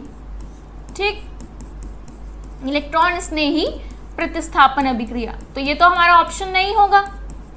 ठीक है, तो ये गलत हो गया। सेम इसी तरह ये भी हो जाएगा, तो ये भी गलत हो जाएगा, ये भी इलेक्ट्रॉन स्नेही अभिक्रिया होगी। इसी तरह सेकंड ऑप्शन की अगर हम बात करेंगे तो वो भी किस प्रकार की अभिक्रिया है, इलेक्ट्रॉन स्नेही अभिक्रिया होगी। ठीक, ये भी इलेक्ट्रॉन स्नेही अभिक्रिया होगी। फोर्थ ऑप्शन हमारा राइट ऑप्शन होगा, जो कि किस प्रकार की है, नाभिक स्नेही अभिक्रिया होगी। कैसे, देखो यहाँ पर NaOH है ना, Na+ और ये Cl- तो NaCl निकल जाएगा। ठीक, तो यहाँ पर अगर आप देखोगे तो किस प्रकार की अभिक्रिया हो रही है, नाभिक स्नेही अभिक्रिया हो रही है। तो फोर्थ ऑप्शन यहाँ पर राइट ऑप्शन हो जाएगा, बाकी के ऑप्शंस गलत हो जाएंगे। हमें पूछा कौन सी अभिक्रिया गया था, नाभिक स्नेही प्रतिस्थापन अभिक्रिया। फोर्थ ऑप्शन राइट ऑप्शन होगा। ठीक है, तो नोट डाउन कर लो, ये बाकी जो पहली, दूसरी और तीसरी है ये इलेक्ट्रॉन स्नेही होंगी, फोर्थ वाली होगी नाभिक स्नेही। इस वजह से चौथा ऑप्शन जो है वो सही ऑप्शन होगा। ठीक, नेक्स्ट 74 नंबर का क्वेश्चन कह रहा है निम्नलिखित अभिक्रिया के लिए अभिक्रिया की दर के बारे में कौन सा विकल्प सही है। तो आपको अभिक्रिया दे रखी है, तो ये देखो अभिकर्मक का साइड है। ठीक है, यानी कि इधर पर क्या है, अभिकारक का साइड है, तो अभिकारक के लिए क्या बन जाएगा, सबसे पहले -1/5। ठीक, इसको देखेंगे। ठीक है, तो यहाँ पर D ब्रोमीन अपॉन DT, ये किसके लिए बन गया, अभिकारक के लिए बन गया, माइनस लगा दिया। इसी तरह उत्पाद के लिए बनाओ, क्या हो जाएगा, उत्पाद के लिए यहाँ पर उत्पाद के लिए -1/6। ठीक है, 1/6, फिर उसके बाद क्या आ जाएगा, H+ D/dt। ठीक, अब इसको और सॉल्व करोगे तो यहाँ पर क्या बन जाएगा, इसको किस टर्म में हमें बताना है, Br के टर्म में। तो यहाँ पर Br dt, 5 इधर चला गया तो क्या बन गया, माइनस माइनस कैंसिल आउट हो गए, 5/6 क्या हो गया यहाँ पर, 5/6 D H+/dt। ठीक, अब ऑप्शन देख लो कौन सा सही होगा, उसी ऑप्शन के अकॉर्डिंग हमारा आंसर सही हो जाएगा। बताओ कौन सा ऑप्शन सही होगा। 5/6 की बात हो रही, तो 5/6 देखो कौन से ऑप्शन में है, थर्ड ऑप्शन में है, बाकी किसी में नहीं है। ठीक है, बाकी किसी में नहीं है, तो बाकी के ऑप्शंस गलत हो जाएंगे। तो थर्ड ऑप्शन राइट ऑप्शन है। टिक कर लो फटाफट 74 का थर्ड। देखो लास्ट क्वेश्चन क्या कह रहा है, संकुलों के लिए तरंग दैर्घ्य दृश्य क्षेत्र की अवशोषित ऊर्जा का निश्चित क्रम क्या होगा। तो यहाँ पर आपको कुछ संकुल दे रखे हैं, कौन कौन से हैं इसमें, लिगेंड की अगर हम बात करें तो H2O है, NO2 है, ठीक है, और CN। ठीक है, ये है। तो अब अगर हम यहाँ पर इनकी स्ट्रेंथ की बात करें, इन लिगेंड की स्ट्रेंथ की बात करें, तो यहाँ पर इनकी स्ट्रेंथ कुछ इस प्रकार हो जाएगी, क्रम हो जाएगा। ठीक, साथ ही साथ इनका डेल्टा नॉट भी यही होगा, स्ट्रेंथ भी स्ट्रेंथ है ये, और साथ ही साथ डेल्टा नॉट की भी बात करें तो ये भी सेम ही होगा। ठीक, अब अगर हम इसी के अकॉर्डिंग अवशोषित ऊर्जा का क्रम अगर देखोगे तो वो भी इस पर डिपेंड करता है डेल्टा नॉट पे, तो वो भी सेम होगा। तो यानी कि अवशोषित ऊर्जा का क्रम NO2- और CN- ये हो गया। अब ऊर्जा का क्रम ये है, तो तरंग दैर्घ्य पूछा गया है, ये किसका क्रम है, अवशोषित ऊर्जा का क्रम है। किसका है, अवशोषित ऊर्जा क्रम। ठीक है, अब तरंग दैर्घ्य का क्रम जस्ट उल्टा हो जाएगा, तरंग दैर्घ्य का क्रम क्या हो जाएगा, जस्ट उल्टा हो जाएगा। तो यहाँ पर H2O NO2 और सबसे ज्यादा किसका हो जाएगा, फिर H2O की सबसे ज्यादा। ठीक, क्योंकि एनर्जी इसकी सबसे कम है, तरंग दैर्घ्य सबसे ज्यादा हो जाएगी, फिर NO2-, फिर CN-। ठीक है, तो इसके अकॉर्डिंग देख लो, ये तरंग दैर्घ्य का क्रम है, तो इसके अकॉर्डिंग H2O का नंबर कौन सा है, थर्ड है। ठीक, और NO2 का है फर्स्ट नंबर, और CN का सेकेंड नंबर। ठीक है, तो अब यहाँ पर देखोगे इंक्रीजिंग ऑर्डर अगर हम देखें तो सबसे कम किसका है, सेकेंड का है। ठीक, और फिर फर्स्ट, फिर थर्ड। तो यहाँ पर इस हिसाब से क्या हो जाएगा, थर्ड की सबसे ज्यादा, तो यहाँ पर फर्स्ट ऑप्शन राइट ऑप्शन होगा, बाकी के ऑप्शंस गलत हो जाएंगे। क्लियर है? तो यहाँ पर फर्स्ट ऑप्शन इस क्वेश्चन के अकॉर्डिंग राइट आंसर होगा। क्लियर है यहाँ तक की चीजें? यानी कि सेकेंड की यहाँ पर देखोगे तो क्या हो जाएगी, सबसे कम हो जाएगी, थर्ड की सबसे ज्यादा होगी। डन? यहाँ तक की चीजें तरंग दैर्घ्य समझ में आया? तो अंकुलों के लिए तरंग दैर्घ्य दृश्य क्षेत्र की अवशोषित ऊर्जा का निश्चित क्रम। ठीक है, चल तो इसी के अकॉर्डिंग हमारा आंसर कौन सा सही हो जाएगा? फर्स्ट ऑप्शन यहाँ पर राइट ऑप्शन हो जाएगा। ठीक है, तो यहाँ पर हमारा जो पेपर डिस्कशन है यहाँ पर समाप्त होता है। नेक्स्ट आगे के जो क्वेश्चंस हैं 25 क्वेश्चंस आपको सर करवाने वाले हैं, तो अभी कहीं जाना नहीं है, यहीं रुके रहना है। ठीक है, आई होप आपका नेक्स्ट पेपर बहुत अच्छा होगा। नेक्स्ट पेपर के लिए भी हम लोग पेपर डिस्कशंस लेकर आएंगे, तो इसी तरह हमारे साथ जुड़े रहिए और देखते रहिए हमारे पेपर डिस्कशंस को। तब तक के लिए बाय बाय, टेक केयर और थैंक यू सो मच। नमस्कार सभी लोगों को, मैं उपेंद्र सर, केमिस्ट्री फैकल्टी। तो आज हम लोग डिस्कस करेंगे FST टेस्ट 09 का, और इसमें हम लोग हिंदी में डिस्कस करेंगे 51 to 75 क्वेश्चन शिल्पा मैम ने किया है। 76 से लेकर 100 क्वेश्चन यानी मैं करूँगा। तो आइए देखते हैं। सबसे पहले तो आप लोग ये बताइए कि पेपर FST तो आप लोगों का बहुत ही अच्छा हुआ होगा कि देखिए सब क्वेश्चन क्या NCERT बेस्ड था। जैसे सर बोलते हैं ना कि सिर्फ NCERT पढ़िए, तो सभी क्वेश्चन क्या थे, NCERT बेस्ड थे। तो आप लोग अच्छे मार्क्स भी लाए होंगे। तो यार देखते हैं हम लोग क्या। देखिए 76 क्वेश्चन की बात करते हैं तो क्या लिखा हुआ आपका, निम्नलिखित में से किसमें सभी प्रकार का संकरित कार्बन उपस्थित है। अगर हम लोग संकरित कार्बन की बात किया जाए यहीं पे, तो संकरित कार्बन की बात करते हैं तो देखिए यहाँ पे पहले वाले ऑप्शन की बात करते हैं हम लोग हैं। तो क्या दिया आपका CH2 double bond CH single double bond CH2। इसका मतलब अगर इस कार्बन की बात करें तो देखो यहाँ पे हाइड्रोजन 2 है और यहाँ पे क्या है, डबल बॉन्ड है, तो एक सिग्मा और एक पाई बॉन्ड हो जाएगा। तो इस कार्बन का हाइब्रिडाइजेशन क्या हो जाएगा आपका, sp2 हो जाएगा। इस कार्बन की बात किया जाए तो देखो यहाँ पे क्या है, 2 सिग्मा बॉन्ड, एक यहाँ पे है और एक यहाँ पे है। यहाँ पे सिग्मा बॉन्ड, यहाँ पे क्या होगा पाई और पाई। तो इस कार्बन की बात करेंगे तो क्या होगा आपका sp हो जाएगा। यहाँ पे क्या हो जाएगा आपका sp2 हो जाएगा। तो देखिए यहाँ पे क्या है, sp है और sp2 है, तो ये तो हो नहीं सकता है। चलिए इसकी बात करते हैं। तो देखो इस कार्बन की बात करें तो इस कार्बन पे क्या होगा आपका sp2, क्योंकि देखो 2 सिग्मा बॉन्ड और यहाँ पे क्या है, 1 सिग्मा बॉन्ड और है, तो क्या हो जाएगा आपका sp2। इस कार्बन की बात करें तो 1, 2 और 3, तो भी क्या हो जाएगा आपका sp2 हो जाएगा। यहाँ इस कार्बन की बात करें तो 2 हाइड्रोजन का क्या, सिग्मा बॉन्ड और 1 सिग्मा बॉन्ड एक कार्बन के बीच में है, तो इस कार्बन का भी हाइब्रिडाइजेशन क्या हो जाएगा आपका sp2 संकरित हो जाएगा। इसका मतलब क्या, sp2 और sp2 है। इस ऑप्शन की बात करें हम लोग तो इस कार्बन का हाइब्रिडाइजेशन क्या हो जाएगा आपका sp3। क्यों? क्योंकि देखो 3 हाइड्रोजन सिंगल बॉन्ड से जुड़ेंगे तो क्या होगा आपका सिग्मा बॉन्ड, 3 सिग्मा बॉन्ड और यहाँ पे 1 सिग्मा बॉन्ड और है, तो sp3 हो जाएगा। इस कार्बन की बात करें तो क्या हो जाएगा आपका sp हो जाएगा। इस कार्बन की बात करें तो भी क्या हो जाएगा आपका sp। देखिए यहाँ पे 1, 2। और इस कार्बन की बात करते हैं तो 2 हाइड्रोजन के सिग्मा बॉन्ड और एक कार्बन के बीच में सिग्मा बॉन्ड, क्या हो जाएगा आपका sp2। इसका मतलब देखिए sp3 और sp2 यही ऑप्शन आपका क्या होगा आपका, जिसमें सभी प्रकार के संकरित कार्बन उपस्थित होंगे। तो आपका थर्ड ऑप्शन इधर राइट ऑप्शन हो जाएगा। ठीक है ना। फोर्थ ऑप्शन की बात करें तो देखिए यहाँ पे क्या हो जाएगा आपका sp3, यहाँ क्या हो जाएगा आपका 1, 2, 3, क्या होगा आपका sp2 हो जाएगा।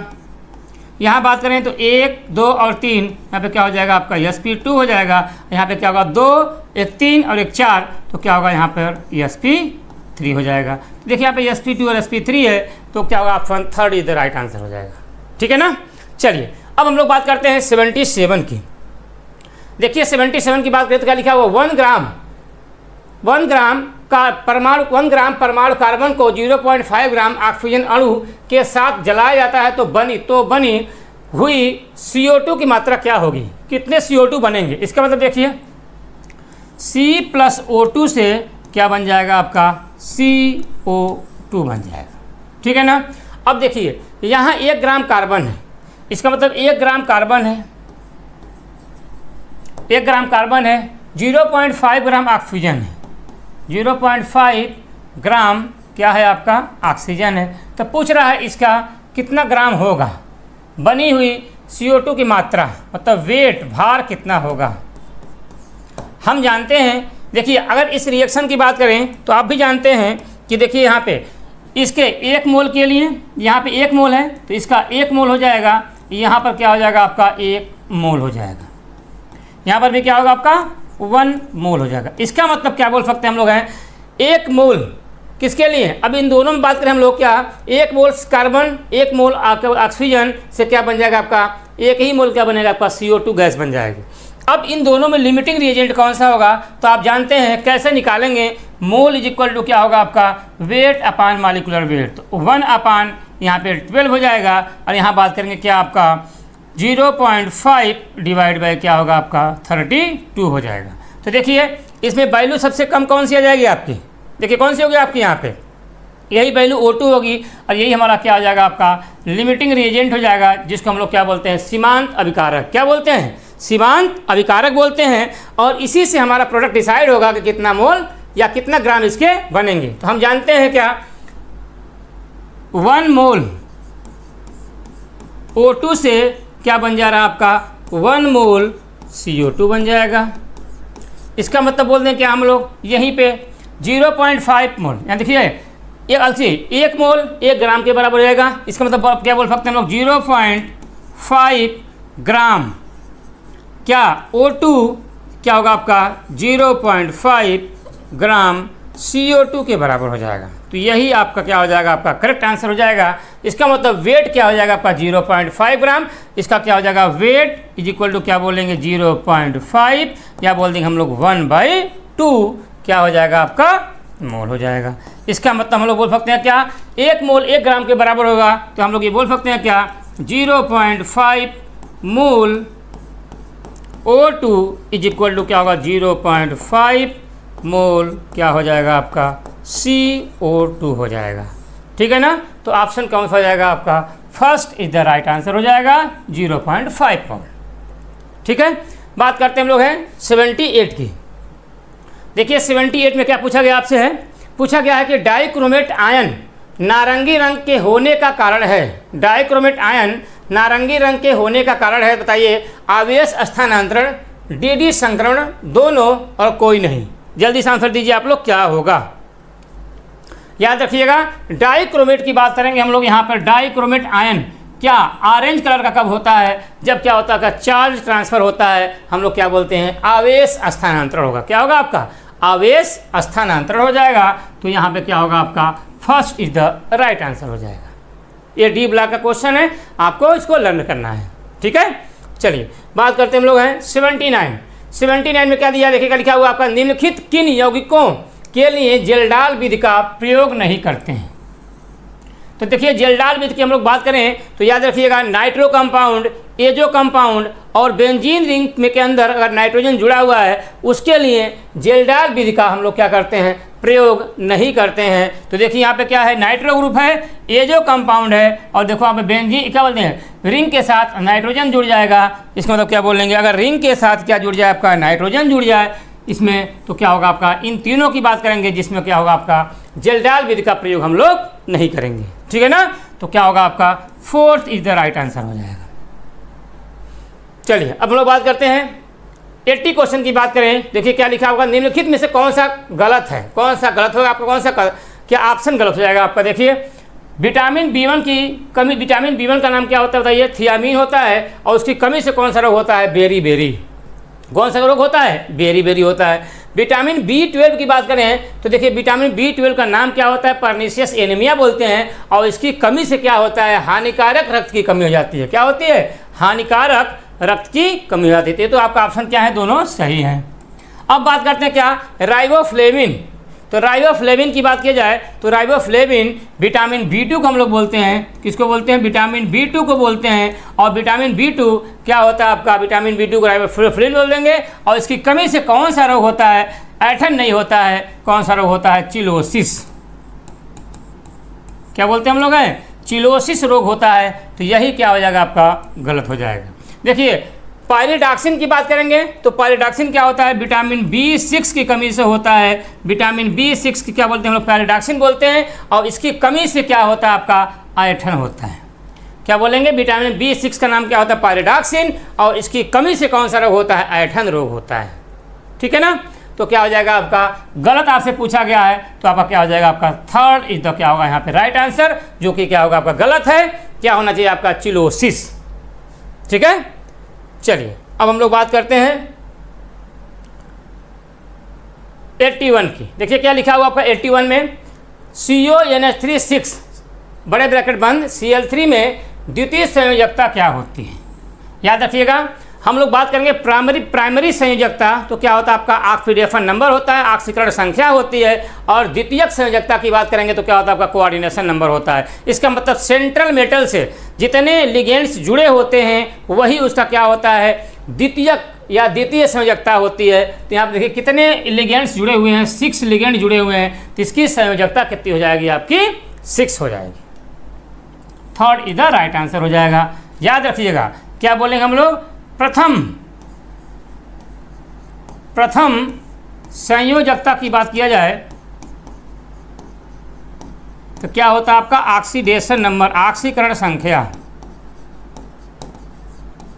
ऑक्सीकरण संख्या की बात करेंगे हम लोग। और यही हम लोग बात करते हैं क्या, द्वितीय संयोजकता,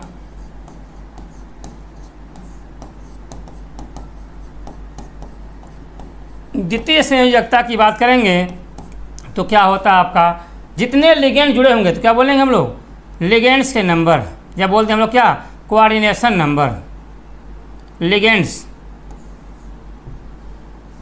नंबर ऑफ लिगेंड, लिगेंड की संख्या।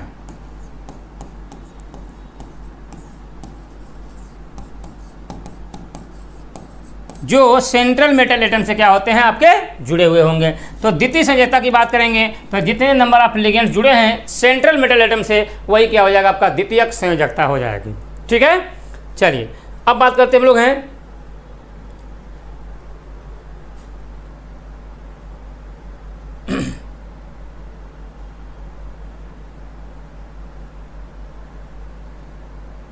देखिए 82 की। 82 में क्या लिखा है, 1 ग्राम विद्युत अपघट्ट विलेय को 50 ग्राम बेंजीन में घोला गया है, जिसमें बेंजीन का हिमांक में अवनमन 0.40 केल्विन पाया गया। यदि बेंजीन का हिमांक में अवनमन नियतांक दिया क्या आपका 5.12 किलोग्राम केल्विन पर मोल इनवर्स हो तो विलेय का मोलर द्रव्यमान क्या होगा। जब विलेय का मोलर द्रव्यमान क्या होगा तो हम जानते हैं, क्या जानते हैं, इसके लिए फार्मूला क्या होता है, delta TF is equal to क्या होता है, स्मॉल m इंटू क्या होता है आपका KF होता है। तो डेल्टा TF क्या होता है आपको देखिए, delta TF is equal to हम लोग बोलते हैं, अब देखिए स्मॉल m को हम लोग क्या बोलते हैं, इसको मोललता बोलते हैं। अब मोललता क्या होता है, wait of solute upon molecular weight of salute, क्या बोलेंगे, वेट ऑफ सल्यूट अपान क्या बोलेंगे, मॉलिक्यूलर वेट ऑफ सल्यूट, बोल सकते हैं क्या, वेट ऑफ सल्यूट अपान बोल दीजिए आप क्या, मॉलिक्यूलर वेट ऑफ सल्यूट बोल दीजिए। तो यहाँ पे हम लोग बोल सकते हैं क्या, वेट ऑफ सल्यूट में W1 अपान क्या होगा आपका W2 इंटू 1000 अपान क्या होता है, मास आप क्या बोलेंगे, सॉल्वेंट इन kg। तो M2 अच्छा इंटू क्या हो जाएगा यहाँ पे KF हो जाएगा। अब देखिए डेल्टा, देखिए यहाँ हम लोग इसकी वैल्यू हम लोग रख देते हैं, तो हम लोग ऐसे लिख दें, delta TF is equal to W1 upon W2 mass of solute upon molecular weight of solute, ठीक है ना, into 1000 upon mass of solvent in kg, मतलब क्या होगा आपका M2 इंटू क्या होगा KF। देखिए डेल्टा TF की वैल्यू क्या है बताइए, इसमें डेल्टा TF की वैल्यू क्या रखेंगे हम लोग, देखिए लिखा हुआ है आपका हिमांक में अवनमन नियतांक, सॉरी क्या दिया आपका, बेंजीन का हिमांक में अवनमन, तो डेल्टा TF हो जाएगा कितना 0.40 हो जाएगा, इज इक्वल टू W1 की वैल्यू कितना दिया है, देखिए यहाँ पे 1 ग्राम, तो क्या हो जाएगा आपका 1 हो जाएगा। W2 की वैल्यू कितना दिया है यहाँ पे देखिए 50 ग्राम दिया हुआ आपका, इंटू 1000 अपान M2 इंटू KF की वैल्यू कितना दिया है आपका 5.12। तो देख सकते हैं आप, क्या करें हम लोग, इसको क्या करें हम लोग यहाँ पे लिख दें, M2 इज इक्वल टू क्या हो जाएगा यहीं पे 1/50 इंटू 1000 अपान 0.40 इंटू 5.12। तो जब इसको हम लोग सॉल्व करेंगे, देखिए यहाँ पे इसको काट दीजिए तो 50 दूना क्या होगा आपका 100, तो 20 आ जाएगा, ठीक ना। देखिए 5 दूना 10, 0 0 कट जाएगा तो क्या होगा आपका 20 आ जाएगा। और यहाँ काट दीजिए आप इसके, यहाँ पे देखो 0.5 हटा दीजिए तो यहाँ काट दीजिए, 20 दूना 6 कितना हो जाएगा आपका 40 हो जाएगा। और 40 हो गया, सॉरी 20 दूना कितना हो जाएगा 40, माफ़ करिएगा। क्या करेंगे हम लोग यहाँ पे देखिए 0.40, यहाँ से क्या कर दशमलव हटा दीजिए तो 20 दूना कितना होगा 40 हो जाएगा, 2 आ जाएगा। और 2 को इससे काट दीजिए तो कितना आएगा आपका, यहाँ देखिए कितना होगा आपका 2 दूना 4, 2 पच्चे 10, 2 छके 12। देखिए दशमलव हट जाएगा तो क्या होगा आपका 256 और क्या होगा आपका ग्राम पर मोल, ग्राम पर मोल हो जाएगा। ठीक है ना। तो आंसर कौन सा हो जाएगा आपका 256 ग्राम क्या होगा आपका पर मोल हो जाएगा। तो ऑप्शन क्या हो जाएगा आपका second is the right answer हो जाएगा। इसके ये फार्मूले हैं, इसको आपको समझना बहुत इंपॉर्टेंट है।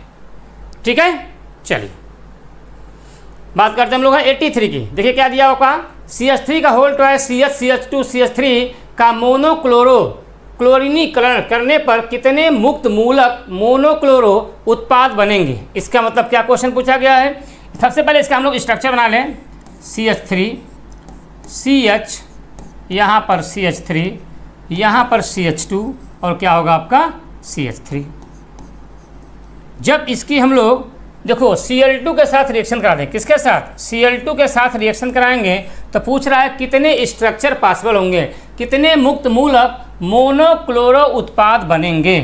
तो याद रखिएगा, देखिए यहाँ इसको हम लोग क्या लिख दें Cl, यहाँ पे क्या हो जाएगा Cl, और यहाँ पे देखिए या तो हम यहाँ से निकालें या फिर हम लोग यहाँ से निकाल दें। यहाँ से एक निकाल दीजिए हाइड्रोजन या फिर यहाँ से निकाल दीजिए। तो आप ये बोल सकते हैं क्या यहाँ से H और Cl निकल जाएगा तो यहाँ Cl जुड़ जाएगा, तो एक स्ट्रक्चर तो आपका ये बन जाएगा क्या CH2, यहाँ पे क्या हो जाएगा आपका Cl, यहाँ पर क्या लिख दीजिए आप CH, CH3, यहाँ पे क्या हो जाएगा आपका CH2, यहाँ पे क्या हो जाएगा आपका CH3। एक तो आपका स्ट्रक्चर ये बन जाएगा। दूसरा स्ट्रक्चर क्या बनेगा आपका, यहाँ से हम लोग हटा दें तो यहाँ क्या हो जाएगा आपका दूसरा स्ट्रक्चर बन जाएगा। तो कैसे बनेगा CH3C, यहाँ पर CH3, यहाँ Cl जोड़ दीजिए और क्या होगा आपका CH2 और क्या होगा यहाँ पे CH3। तीसरा स्ट्रक्चर आप में बना लीजिए CH3CH, CH3CH, यहाँ पे Cl जोड़ दीजिए, यहाँ क्या होगा आपका CH3। चौथा स्ट्रक्चर आप जोड़ दीजिए CH3CH, CH3, यहाँ पे क्या होगा आपका CH2 और क्या हो जाएगा यहाँ पर CH2Cl। और सभी लोगों से क्या होगा आपका या Cl सब में से क्या होगा आपका बाहर निकल जाएगा।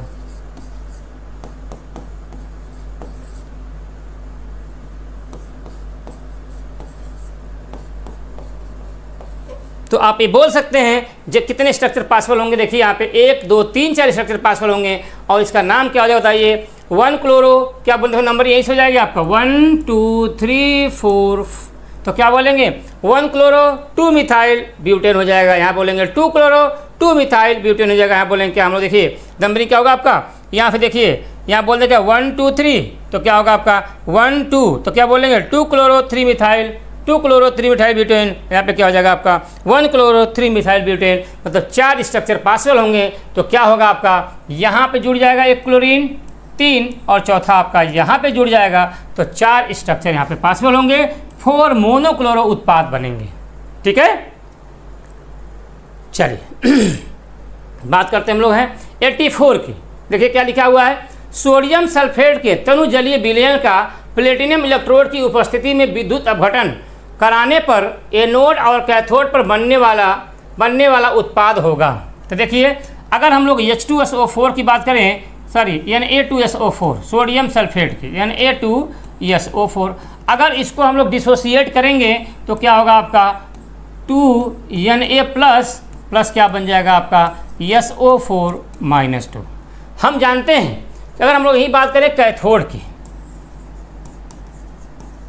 तो कैथोड पे क्या होता है आपका रिडक्शन होता है, मीन्स क्या होता है आपका अपचयन होगा। क्या होगा आपका रिडक्शन हो जाता है। और जब हम लोग रिडक्शन की बात करें तो यहाँ पे क्या होगा आपका 2H2O प्लस 2 इलेक्ट्रॉन गिब्स क्या हो जाएगा आपका बताइए 2H2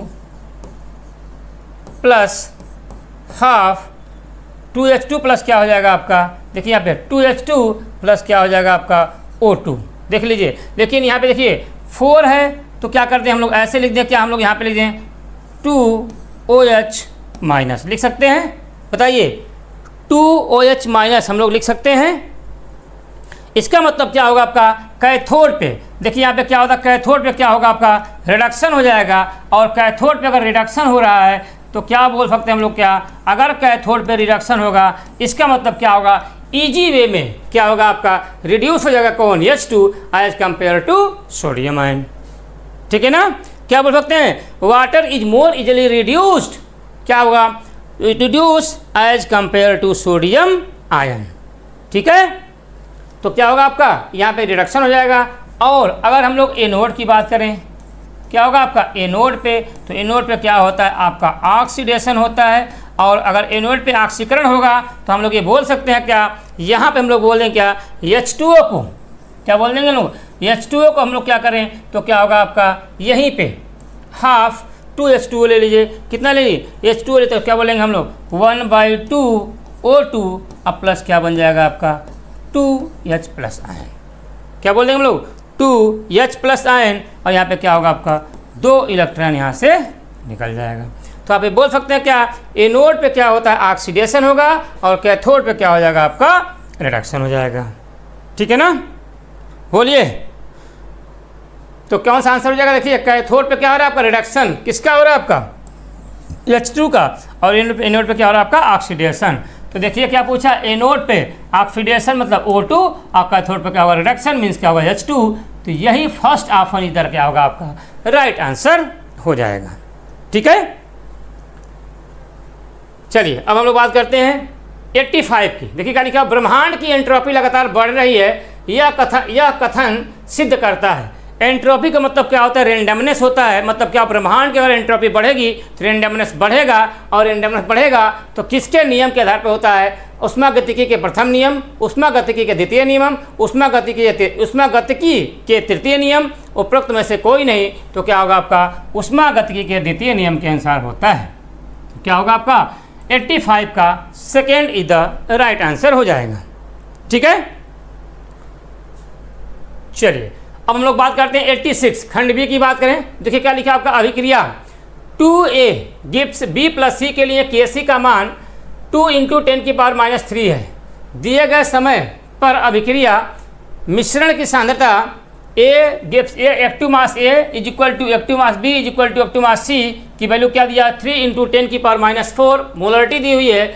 किस दिशा में अभिक्रिया बढ़ेगी, तो आप जानते हैं किस दिशा में अभिक्रिया बढ़ेगी, बताइए आप लोग जल्दी बताइए क्या आंसर इसका होना चाहिए, बोलिए आप लोग। तो याद रखिएगा हम लोग जानते हैं, क्या जानते हैं, Q इज इक्वल टू क्या होता है, जब कोई रिएक्शन होती है तो क्या बोलेंगे प्रोडक्ट अपान क्या होता है रिएक्टेंट, तो बोल सकते हैं क्या B का कंसंट्रेशन इनटू क्या बोलेंगे C का कंसंट्रेशन अपान क्या होता है A का कंसंट्रेशन का क्या होगा आपका स्क्वायर। इसका मतलब क्या होगा आपका, सबकी वैल्यू सेम है तो आप ऐसे लिख सकते हैं 3 × 10⁻⁴ इंटू 3 × 10⁻⁴ डिवाइड बाई 3 × 10⁻⁴ का क्या होगा आपका होल स्क्वायर हो जाएगा। और इसको जब हम लोग काट देंगे तो इसकी वैल्यू कितनी आ जाएगी 1। इसका मतलब हम लोग ये बोल सकते हैं अगर Q की वैल्यू 1 है इसका मतलब क्या बोलेंगे Q क्या होगा ग्रेटर देन Kc के बराबर होगा, और Q ग्रेटर देन Kc होगा। तो आप ये बोल सकते हैं अगर Q की वैल्यू देखो यहाँ पे 1 दे दिया है, क्या बोलेंगे Q की वैल्यू 1 हो गया तो Q ग्रेटर देन अगर Kc के बराबर होगा तो आप क्या बोल सकते हैं बताइए, अब क्रिया कहाँ जाएगी, कहाँ जाएगी बताइए, पश्चिमी दिशा में जाएगी अगली दिशा में, तो क्या बोलेंगे हम लोग क्या होगा आपका अभिक्रिया पश्चिम दिशा में क्या होगी आपकी तरफ बढ़ेगी, तो क्या होगा आपका first is the right answer हो जाएगा, ठीक है ना। क्या होगा आपका बैकवर्ड डायरेक्शन, बैकवर्ड डायरेक्शन अभिक्रिया पश्चिम दिशा में क्या होगी आपकी जाएगी।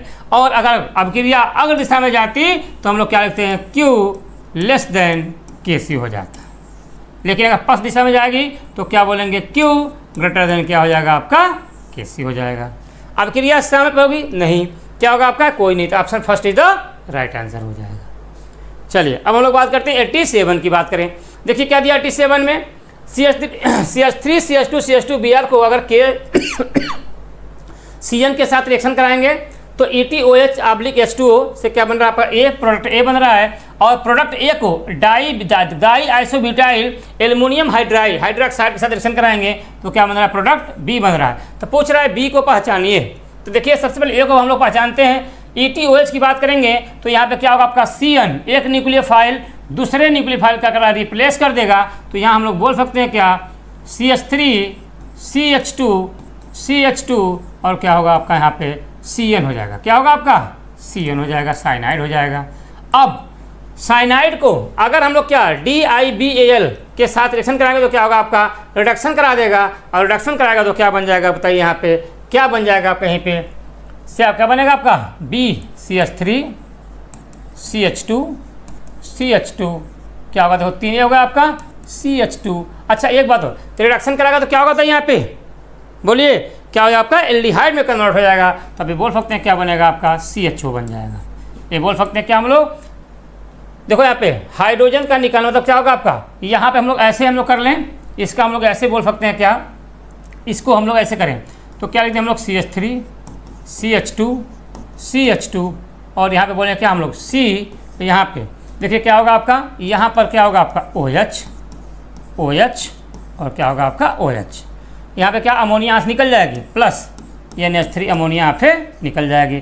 तो देखो यहाँ पे एक कार्बन पे क्या आपका 3 OH तो एक साथ हो ही नहीं सकते हैं, तो क्या बनेगा यहाँ पे H2O।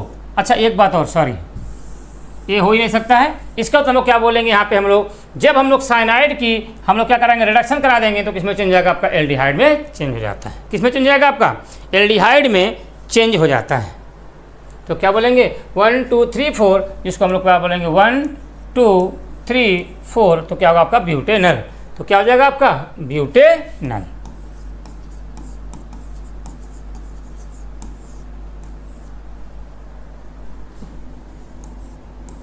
ठीक है, third is the right answer हो जाएगा। बोलिए, चलिए अब हम लोग बात करते हैं 88 की। देखिए क्या दिया आपका, नीचे दिए गए अकार्बनिक गुणात्मक विश्लेषण का उपयोग करते हुए कुछ उदाहरण दिए गए हैं। इन्हें बढ़ते समूह संख्या 0 से 6 में व्यवस्थित करें। देखिए aluminium +3, copper +2, Ba +2, CO +2 and क्या होगा आपका Mg +2। तो आप बताइए एल्युमिनियम +3 किस में चेंज होता है, बताइए कौन सा ग्रुप, फर्स्ट में होता है, 0 में होता है, सेकेंड में होता है कि थर्ड में। तो याद रखिएगा यही हम लोग बात करेंगे। तो एल्युमिनियम +3 की बात करते हैं तो किस में होता है बताइए, आपका ग्रुप थर्ड में होता है। क्या बोलेंगे, ग्रुप थर्ड में हो जाएगा। और यही कॉपर +2 की बात करेंगे किस में जाएगा आपका, ग्रुप सेकेंड में। किस में जाएगा आपका, सेकेंड में। बेरियम +2 की बात करेंगे तो कहाँ जाएगा बताइए, यहाँ पे बताइए फिफ्थ में जाता है। किसमें, ग्रुप फिफ्थ में। किस में चलेंगे, ग्रुप फिफ्थ में जाएंगे। और CO +2 की बात करेंगे तो क्या होगा आपका, ग्रुप फोर्थ में जाएंगे। और Mg +2 की बात करेंगे तो किस में जाएंगे आपका, ग्रुप 6। इसका मतलब हम लोग बोल सकते हैं क्या कि अगर बढ़ते हुए क्रम को हम लोग अरेंज करें तो क्या होगा, सबसे ज़्यादा कौन सा होगा आपका, ग्रुप 6 हो जाएगा। तो ई तो सबसे इन दोनों में बात करेंगे। उसके बाद Ba +2 मीन्स क्या होगा आपका, C हो जाएगा। तो आप बोल सकते हैं BACDE, यही आंसर क्या होगा आपका, करेक्ट हो जाएगा। क्या बोलेंगे हम लोग, BADCE first is the right answer हो जाएगा। ठीक है, ये इनऑर्गेनिक का क्वेश्चन है। आपको क्या बोलते हैं, क्या बोलेंगे हम लोग इसमें एनालिटिकल केमिस्ट्री में। तो आप बोल एनालिटिकल केमिस्ट्री क्वेश्चन है, इसको आपको लर्न करना पड़ेगा कौन सा एलिमेंट है किस ग्रुप का है। ठीक है, चलिए 89 क्वेश्चन की बात करें तो दहन के पश्चात 22 ग्राम CO2 बनने के लिए ब्यूटेन के कितने मोलों की आवश्यकता होगी। तो देखिए दहन करा रहे हैं, इसका मतलब ब्यूटेन, तो क्या बोलेंगे C4H10 को अगर हम लोग क्या करें O2 के साथ रिएक्शन कराएं तो दहन कराएंगे तो क्या बनेगा आपका, CO2 बन जाएगा और प्लस क्या बनेगा आपका H2। तो जितने नंबर आप कार्बन उतने नंबर क्या बनता है, CO2। तो आप ये बोल सकते हैं जितने नंबर आप कार्बन उतने नंबर क्या बनेगा आपका CO2। तो 4 नंबर आप कार्बन हैं तो क्या बनेगा, 4 नंबर आप CO2। और जितने नंबर ऑफ हाइड्रोजन हैं उसके हाफ क्या बनते हैं आपके H2O, तो 5H2O हो जाएगा। अब आप क्या करिए, क्या लास्ट में ऑक्सीजन को बैलेंस करिए, 5 दूना 10 और इधर देखो कितना दिया है आपका 5 दूना 10 और क्या होगा यहाँ पे, क्या होगा आपका 8, 4 दूना 8, 10 8 8 कितना होगा 18। तो यहाँ देख सकते हैं आप कितना होगा आपका, तो क्या बोलेंगे हम लोग यहाँ पे 18, तो क्या बोलेंगे 9/2, 18 तो क्या बोलेंगे हम लोग 9 कर दीजिए, 9O2 हो जाएगा। यहाँ एक चीज़ गलती क्या हो रही है, 5, अच्छा सॉरी माफ़ करिएगा आप लोग, देखिए 5 दूना 10 नहीं, देखिए 5 दूना 10 तो हो गया आपका 5 ऑक्सीजन प्लस 4 दूना 8, तो 8 और कितना होगा आपका 5 13, तो यहाँ क्या ले देंगे हम लोग 13/2, क्या बोल देंगे 13/2O2। तो देखिए यहाँ पे हम लोग बात करते हैं 22 ग्राम CO2 बनने के लिए ब्यूटेन के कितने मोलों की आवश्यकता होगी। इसका मतलब क्या होगा आपका, यहाँ पर इसका 1 मोल होगा, इसका कितना होगा 13/2 मोल, यहाँ कितना होगा आपका 4 मोल हो जाएगा। इसका मतलब आप बोल सकते हैं क्या, यहाँ पर C4H10 इज इक्वल टू क्या होगा आपका CO2 हो जाएगा। तो इसके कितने मोल हैं, 1 मोल है, तो इसके कितने मोल हो जाएंगे आपका 4 इंटू, अगर इसके हम लोग बात करें यहाँ पे तो कितना हो जाएगा आपका, यहाँ बोला जाएगा क्या आपसे, क्या इंटू CO2 का मोलर मास कितना होता है 44 बोल सकते हैं। पूछा कि आपसे क्या 22 ग्राम CO2 के लिए ब्यूटेन के कितने मोलों की आवश्यकता होगी, 22 ग्राम CO2 के लिए। तो इसका मतलब क्या बोलते हैं हम लोग यहाँ पे, weight upon molecular weight is equal to क्या होगा आपका वेट अपान मालिकुलर वेट। तो देखिए weight upon molecular weight is equal to weight upon क्या होगा आपका मालिकुलर वेट, ठीक है ना। तो देखिए इसके 1 मोल 1 ग्राम के बराबर हो जाएगा। तो क्वेश्चन क्या पूछा 22 ग्राम, तो वेट अपान क्या करेंगे हम लोग CO2 का, तो निकाल लीजिए। यहाँ पे एक बात और समझना हमको है, 22 ग्राम CO2 आप ये बोल सकते हैं क्या, 1 मोल C4H10 में कितना बन जाएगा 4 मोल क्या बन जाएंगे आपके CO2 बन जाएंगे। तो जब 1 मोल CH4 के लिए तो 1 क्या बोलेंगे हम लोग, यहाँ पर हम लोग निकाल 22 ग्राम के लिए, तो देखिए आपका क्या हो जाएगा आपका, यहाँ पर 4 इंटू 4 आप ऐसे लिख दीजिए, 4 इंटू 44 ग्राम CO2 के लिए 1 मोल की आवश्यकता है। 1 मोल किसकी, C4H10 ब्यूटेन की आवश्यकता है। इसलिए क्या बोले हम लोग, 1 मोल की बात किया जाए या फिर बोले हम लोग क्या 1 ग्राम CO2 की बात किया जाए तो क्या होगा आपका 1/4 इंटू क्या हो जाएगा आपका 44 हो जाएगा। इसलिए 22 ग्राम 22 ग्राम CO2 की बात किया जाए तो देखो क्या हो जाएगा आपका 22 अपान क्या हो जाएगा आपका 4 इंटू 44, तो काट दीजिए, यहाँ कितना आ जाएगा 2, यहाँ कितना आ जाएगा 1/8 और कितना आ जाएगा आपका आंसर 0.125 और क्या होगा आपका यहाँ पे मोल हो जाएगा। इसको आप ऐसे भी सॉल्व कर सकते हैं, देखो हम आपसे मोल ही तो पूछा आपसे, तो आप निकाल लीजिए इसके लिए। तो क्या होगा आपका यहाँ पे n इज इक्वल टू, इसका कुछ दिया नहीं है तो n is equal to weight कितना दिया आपका है 22/4 इंटू 44, तो क्या करेंगे 2 से डिवाइड कर दीजिए, यहाँ कितना हो जाएगा आपका 8, ये वैल्यू कितनी आ जाएगी 0.125 क्या हो जाएगा आपका मोल। तो इस तरीके से भी हम लोग सॉल्व कर सकते हैं और इस तरीके से सॉल्व कर देंगे तो आंसर कौन सा होगा आपका 0.125 मोल हो जाएगा। तो 89 का आंसर कौन सा हो जाएगा आपका, second is the right answer हो जाएगा, ठीक है। चलिए अब हम लोग बात करते हैं 90 क्वेश्चन की। नॉर्मल हेप्टेन के एरोमेटिककरण में कौन सा उत्प्रेरक प्रयोग में आता है। तो देखिए नॉर्मल हेप्टेन की बात किया जाए तो नॉर्मल हेप्टेन CH3 CH2 5 क्या होगा आपका CH3। जब इसकी हम लोग रिएक्शन करा देंगे तो कौन सा उत्प्रेरक, कौन सा कैटलिस्ट इसमें हम लोग यूज करते हैं, तो याद रखिएगा यहाँ पे हम लोग कैटलिस्ट हम लोग कौन कौन सा यूज कर सकते हैं, Cr2O3 oblique V2O5 oblique MO2O3 di molybdenum trioxide, या फिर हम लोग बोल सकते हैं क्या Cr2O3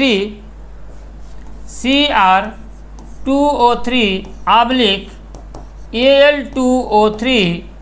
Al2O3 die aluminium trioxide हो जाएगा। टेम्परेचर कितना ले लेंगे हम लोग, क्या प्रेशर लेंगे हम लोग, क्या 10 to 20 atm ले लेंगे, और टेम्परेचर की बात करेंगे तो क्या आपको 773 केल्विन ले लेंगे। तो क्या बन जाएगा आपका, टॉल्यूइन का फॉर्मेशन हो जाएगा। क्या बनेगा आपका CH3, इसको हम लोग क्या बोलते हैं, टॉल्यूइन।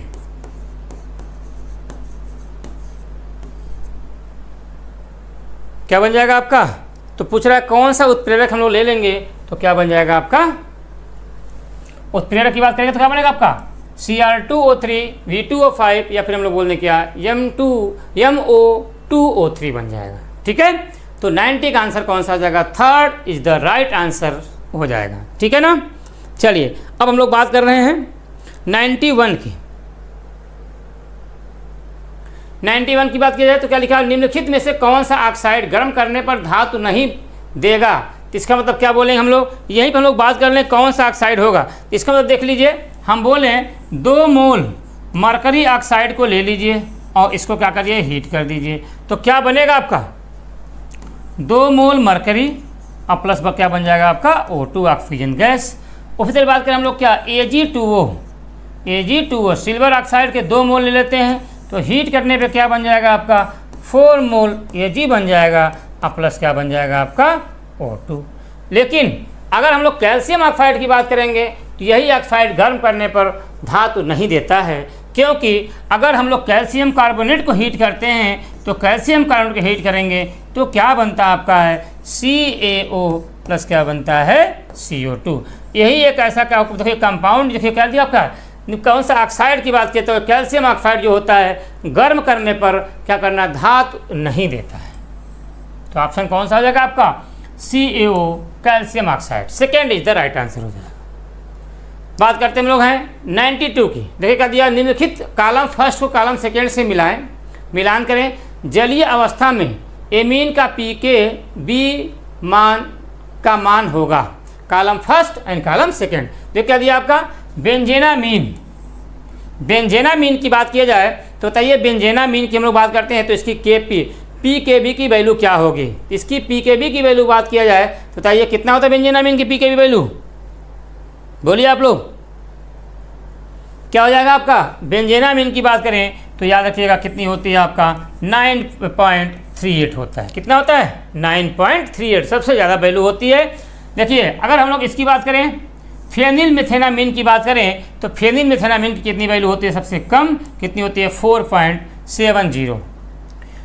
एन मेथिल एनिलीन की बात की जाए तो कितना होता है 9.30 होता है। एन कामायन डाई मेथिल क्या बोलेंगे एनिलीन की बात करेंगे तो क्या होगा आपका 8.92 होता है। एनिलीन तो मतलब ध्यान देखिएगा एन कामायन डाई मेथिल एनिलीन की बात करेंगे तो क्या होगा आपका 8.92 हो जाएगा। तो याद रखिएगा कौन सा आंसर हो जाएगा, third is the right answer हो जाएगा। एक ही था आपका तो क्या होगा आपका third is the right answer हमारा हो जाएगा। ठीक है ना। चलिए अब हम लोग बात करते हैं 93 की। देखिए क्या लिखा हुआ है CO EN3 Cr CN6 और Cr EN3 CO CN6 का संकुल उदाहरण है। तो याद रखिए, देखिए यहाँ हम लोग कोबाल्ट यूज किए हैं, यहाँ क्या होगा आपका क्रोमियम। इसका मतलब क्या होता है आपका, देखिए यहाँ बोले सेंट्रल मेटल एटम और लिगेंड तो देखो सेम ही है। सेंट्रल मेटल एटम का क्या होगा आपका एक्सचेंज हो रहा है, तो हम लोग क्या बोलेंगे ये किसके उदाहरण होते हैं, लिंकेज समझौता के, उप सहसंयोजक समझौता के, जल योजन समझौता। उपरोक्त में से कोई नहीं, तो याद रखिए कौन सा होता है आपका उप सहसंयोजित समझौता बोलते हैं, जिसको हम लोग इंग्लिश में क्या बोलते हैं हम लोग हैं कोऑर्डिनेशन आइसोमेरिज्म। क्या बोलते हैं कोऑर्डिनेशन आइसोमेरिज्म।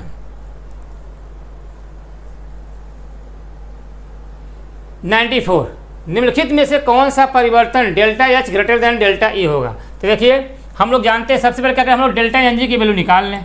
तो delta NG is equal to क्या हो जाएगा, यहीं पे देखिए गैसियस के मोल एक यहाँ दिया है और 2 इधर दिए हैं, तो प्रोडक्ट अपॉन रिएक्टेंट की बात किया है तो 1 - 2 हो जाएगा, मीन्स क्या होगा आपका -1।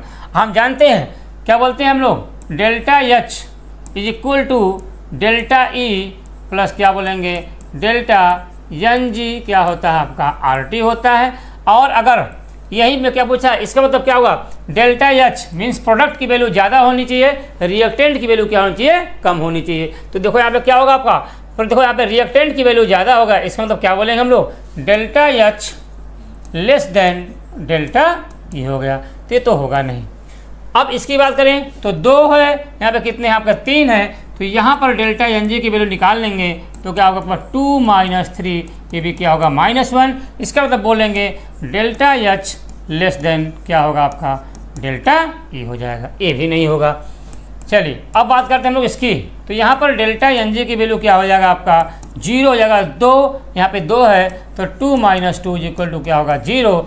यहाँ पर हम लोग बोल सकते हैं क्या, डेल्टा एच इक्वल टू क्या होगा आपका डेल्टा ई हो जाएगा। अब इसका मतलब क्या पूछें, delta H is greater than delta E, तो उपरोक्त में से क्या होगा, कोई नहीं होगा, ठीक है ना।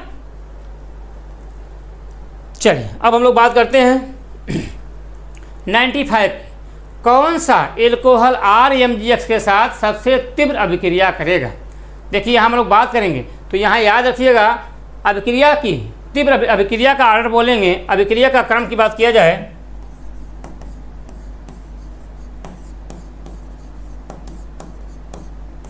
अभिक्रिया क्रम की बात किया जाए तो याद रखिएगा इसका ऑर्डर क्या होता है, 1 डिग्री, 2 डिग्री और क्या होता है आपका 3 डिग्री होता है। तो इसको बना लीजिए आपको। देखिए द्वितीयक ब्यूटाइल एल्कोहल, तृतीयक butyl alcohol, isobutyl alcohol RMGX के लिए सभी की दर समान होगी, ऐसा नहीं होता है। 1 डिग्री एल्कोहल की क्या होती है, सबसे ज़्यादा होती है अभिक्रिया दर। तो यहाँ पे इसका स्ट्रक्चर बना लीजिए। या हम लोग बात करें, यहाँ पे इसकी बात करते हैं हम लोग हैं, देखिए आइसोब्यूटाइल, तो आप ऐसे ले दीजिएगा CH3, यहाँ पर CH3 और यहाँ पे क्या होगा आपका CH2 और क्या होगा आपका OH। देखिए OH कितने कार्बन से जुड़ा हुआ है, सिर्फ एक ही कार्बन से जुड़ा हुआ है। तो यहाँ आप बोल सकते हैं अगर एक कार्बन से जुड़ा हुआ है तो हम लोग क्या बोलेंगे 1 डिग्री बोल देंगे। तो यही आपका आंसर क्या हो जाएगा, आपका सही हो जाएगा। अब देखिए द्वितीयक ब्यूटाइल एल्कोहल की बात किया जाए तो यहाँ पे क्या होगा, सेकेंडरी एल्कोहल हो जाएगा। यहाँ बात करें तृतीयक ब्यूटाइल एल्कोहल की, क्या होगा आपका टर्सरी हो जाएगा। तो क्या होगा आपका, यही क्या होगा आपका आइसोब्यूटाइल एल्कोहल क्या होगा आपका सबसे ज़्यादा होगा, सबसे तीव्र अभिक्रिया करेगा, ठीक है। चलिए अब हम लोग बात करते हैं 96, निम्नलिखित रूपांतरण के लिए सबसे उपयुक्त अभिकर्मक होगा। तो देखिए आप सबसे उपयुक्त अभिकर्मक की बात करते हैं तो देखो क्या दिया आपका है, ये आपका दिया क्या 1 2 3 4, क्या बोलेंगे हम लोग ब्यूटाइन कि अगर हम लोग क्या कौन सा रिएजेंट ले लेंगे जिससे क्या बन जाएगा आपका सिस 2 ब्यूटीन बन जाए। तो याद रखिएगा यहीं पे हम लोग लेते हैं क्या H2PD आबलिक कार्बन और क्यूनोलिन ले लेते हैं तो क्या बनता है आपका सिस 2 ब्यूटीन का फॉर्मेशन होता है। किसका फॉर्मेशन होता है, सिस 2 ब्यूटीन का फॉर्मेशन होता है। और यहीं पर हम लोग बात कर देंगे अगर सिस 2 ब्यूटीन हो जाएगा तो क्या होगा आपका, यही आपका आंसर सही हो जाएगा। और सोडियम आबलिक लिक्विड अमोनिया की बात किया जाए तो यहाँ पे क्या बनता है ट्रांस 2 ब्यूटीन बन जाता है। क्या बनेगा, ट्रांस 2 ब्यूटीन, क्या हो जाएगा आपका ट्रांस 2 ब्यूटीन हो जाएगा। चल अब बात करते हैं हम लोग क्या 97 की, बिस्मांगी साम्य, ये दिया आपका Ag2CrO4s 2Ag plus aqueous and CrO4 - 2 aqueous. Ag plus के सांद्रता को दोगुना करने पर CrO4 - 2 के सांद्रता पर क्या प्रभाव पड़ेगा। तो हम लोग जानते हैं, क्या हम लोग जानते हैं, दर की बात किया जाए, देखो सांद्रता रेट की बात की जाए तो रेट की अगर हम बात करते हैं, दर की बात करें हम लोग तो यहाँ पे याद रखिएगा यहाँ पे क्या होगा आपका Ag प्लस का क्या होगा यहाँ पे स्क्वायर और यहाँ दूसरे में क्या हो जाएगा आपका एक्टिव मास CrO4 - 2 हो जाएगा। देखिए ये क्या होगा आपका स्क्वायर है, क्या दुगुना है। इसका मतलब क्या बोलेंगे, अगर इसी को Ag प्लस को हम लोग 2 गुना बढ़ा रहे हैं, 2 गुना अगर हम लोग बढ़ाएंगे तो इसकी वैल्यू क्या होगी 4 गुना हो जाएगी। तो इसकी वैल्यू क्या हो जाएगी आपके बताइए, यहाँ पे क्या हो गया आपके, देखिए यहाँ पे क्या होगा आपका 1/4 हो जाएगा। अगर इसकी हम लोग बढ़ाएंगे इसकी वैल्यू क्या हो जाएगी आपकी कम हो जाएगी। क्या होगी आपकी 2 गुना करने पर इसकी वैल्यू क्या होगी आपकी 1/4 हो जाएगी। तो आप बोल सकते हैं 1/4 हो जाएगा। ठीक है ना, बोलिए। तो आंसर कौन सा हो जाएगा आपका? 1/4 हो जाएगा। Second is the right answers हो जाएंगे। 98 क्या पूछा गया? CH3CH2CO NH2 देखिए एस्टामाइड है कि जब हम लोग Br2 अपनी KOH के साथ रिएक्शन कराएंगे, इस रिएक्शन को हम लोग क्या बोलते हैं? Half man bromide reaction. और यहाँ पे क्या होता है? 1 कार्बन लेस प्राइमरी एमीन का फॉर्मेशन होता है। जब प्राइमरी एमीन का फॉर्मेशन हो जाएगा तो क्या बन जाएगा आपका? CH3CH2 और क्या होगा आपका? NH2 हो जाएगा। CH3CH2 NH2 हो जाएगा। और जब इसकी हम लोग HNO2 के आब्लिक PCl5 के साथ रिएक्शन कराएंगे तो B वाला क्या बन जाएगा आपका? यही आपका बन जाएगा क्या? यहाँ B वाला बन जाएगा आपका CH3CH2 और क्या हो जाएगा? यहीं पे Cl जुड़ जाएगा। इसको हम लोग क्या बोलेंगे? Ethyl chloride. क्या बोलेंगे हम लोग? इथाइल क्लोराइड हो जाएगा। तो क्या होगा आपका? First is the right answer हो जाएगा। ठीक है ना। आइए अब हम लोग बात करते हैं 99 की। देखिए क्या दिया? Al2O3 SiO2 P2O5 and SO3 के बीच अम्लीय सामर्थ्य का सही क्रम है। तो एसिडिक स्ट्रेंथ की बात किया जाए, अम्लीय सामर्थ्य की बात किया जाए, अम्लीय सामर्थ्य की बात किया जाए तो याद रखिएगा इज डायरेक्टली प्रोपोर्शनल टू क्या होता है आपका? ऑक्सीकरण अंक। ऑक्सीकरण अंक की बात करेंगे। और जब ऑक्सीकरण हम लोग अंक की बात करते हैं तो जिसका ऑक्सीडेशन नंबर जितना ज़्यादा उसकी अम्लीय सामर्थ्य उतना ज़्यादा होगा। तो यहाँ पे निकाल लीजिए। एल्युमिनियम की बात करेंगे तो एल्युमिनियम पे कौन सा चार्ज हो जाएगा आपका? +3 हो जाएगा। कौन सा होगा आपका एल्युमिनियम? देखो 2 3 6 डिवाइड बाई 2 कितना आ जाएगा आपका? +3। इसका निकालिए SiO2 का एक ऑक्सीजन पे -2 चार्ज होता है, 2 पे कितना होगा? -4। तो सिलिकॉन पे कितना चार्ज हो जाएगा आपका? +4। P2O5 की बात किया जाए तो 5 दूना 10 डिवाइड बाई कितना होगा? 2 कितना आएगा आपका? +5 हो जाएगा। SO3 की बात किया जाए तो कितना होगा आपका? +6 हो जाएगा। क्या होगा आपका? +6 हो जाएगा। तो आप हम देख सकते हैं यही आपका क्या होगा? आपका क्या होगा? आपका अम्लीय सामर्थ्य का सही क्रम हो जाएगा। 99 का कितना आंसर हो जाएगा आपका? 4th is the right answer हो जाएगा। ठीक है, बोलिए। चलिए अब हम लोग बात करते हैं 100 क्वेश्चन की बात करें। सही कथन होगा ऑक्सीजन समूह में ऑक्सीजन इलेक्ट्रॉन लब्ध एंथैल्पी सबसे कम ऋणात्मक होती है। एकदम सही है। हम लोग बात करते हैं क्या? 16 ग्रुप की बात करें। 16 ग्रुप में कौन सा होता है आपका? ऑक्सीजन, सल्फर, सिलीनियम, टिलीनियम और कौन सा होता है? पोलोनियम। तो याद रखिएगा इलेक्ट्रॉन लब्ध एंथैल्पी जिसको हम लोग क्या बोलते हैं? इलेक्ट्रॉन गेन एंथैल्पी बोल देंगे तो क्या होगा आपका? इलेक्ट्रॉन क्या बोलेंगे? इलेक्ट्रॉन अफिनिटी बोल दीजिए। इलेक्ट्रॉन अफिनिटी आप लिख क्या बोलेंगे? Electron gain enthalpy. Electron gain enthalpy. अगर हम लोग ये बात करते हैं इलेक्ट्रॉन अफिनिटी या इलेक्ट्रॉन गेन एंथैल्पी का, इसका ऑर्डर क्या होता है? सल्फर, सिलीनियम, टिलीनियम, पोलोनियम और कौन सा होता है आपका? ऑक्सीजन। इसकी वैल्यू सबसे कम होती है ऑक्सीजन की होती है। ठीक ना। अपने ग्रुप में सबसे कम किसकी होती है? आपकी ऑक्सीजन की होती है। चलिए N2O अम्लीय ऑक्साइड का उदाहरण है नहीं। याद रखिएगा N2O की बात किया जाए तो अम्लीय में कौन सा होता है आपका? उदासीन ऑक्साइड का। क्या बोलेंगे हम लोग? उदासीन ऑक्साइड। उदासीन ऑक्साइड के क्या हो जाएंगे? आपके एग्जाम्पल हो जाएंगे। तो ये क्या होगा आपका? गलत हो जाएगा। SF4 के सीसा आकार में अयुग्मित युग्म निरक्षीय स्थिति में होते हैं तो क्या होगा आपका? ये आपका क्या होगा? आपका सही हो जाएगा। ये क्या होगा? आपके निरक्षीय स्थिति में होते ही होते हैं। BF3 में बंद कोट एक होती है। एकदम सही है। BF3 का हम लोग स्ट्रक्चर बना लें तो हम लोग स्ट्रक्चर हम लोग ऐसे ही बनाते हैं और यहाँ पे हम लोग स्ट्रक्चर बनाएं तो इसका एक लोन पेयर इसके पास आएगा। तो टोटल बॉन्ड हम लोग निकालते हैं। Bond order is equal to क्या? टोटल बॉन्ड अपन क्या बोलेंगे? Resonative structure. तो कितने बॉन्ड हैं? 4 अपन 3 रेजोनेंस बनेंगे तो 3 हो जाएगा। तो 1.33 हो जाएगा। तो क्या होगा आपका 1 होगा। इसका मतलब बोल सकते हैं क्या, फोर्थ सही होगा, थर्ड सही होगा, सेकेंड गलत हो जाएगा, और क्या होगा आपका फर्स्ट आपका सही हो जाएगा। तो बोल सकते हैं फर्स्ट, थर्ड और fourth, first, third and fourth ACD क्या होंगे आपके सही आंसर हो जाएंगे। तो क्या पूछा, सही कथन कौन सा हो जाएगा आपका ACD हो जाएगा। ठीक है ना। तो ये रहे हमारे 76 से लेकर 100 क्वेश्चन FST 09 का, जिसको हम लोगों ने डिस्कस किया। तो आप लोगों का पेपर बहुत ही अच्छा हुआ होगा, हम उम्मीद करते हैं आप लोग अच्छे मार्क्स भी लाए होंगे।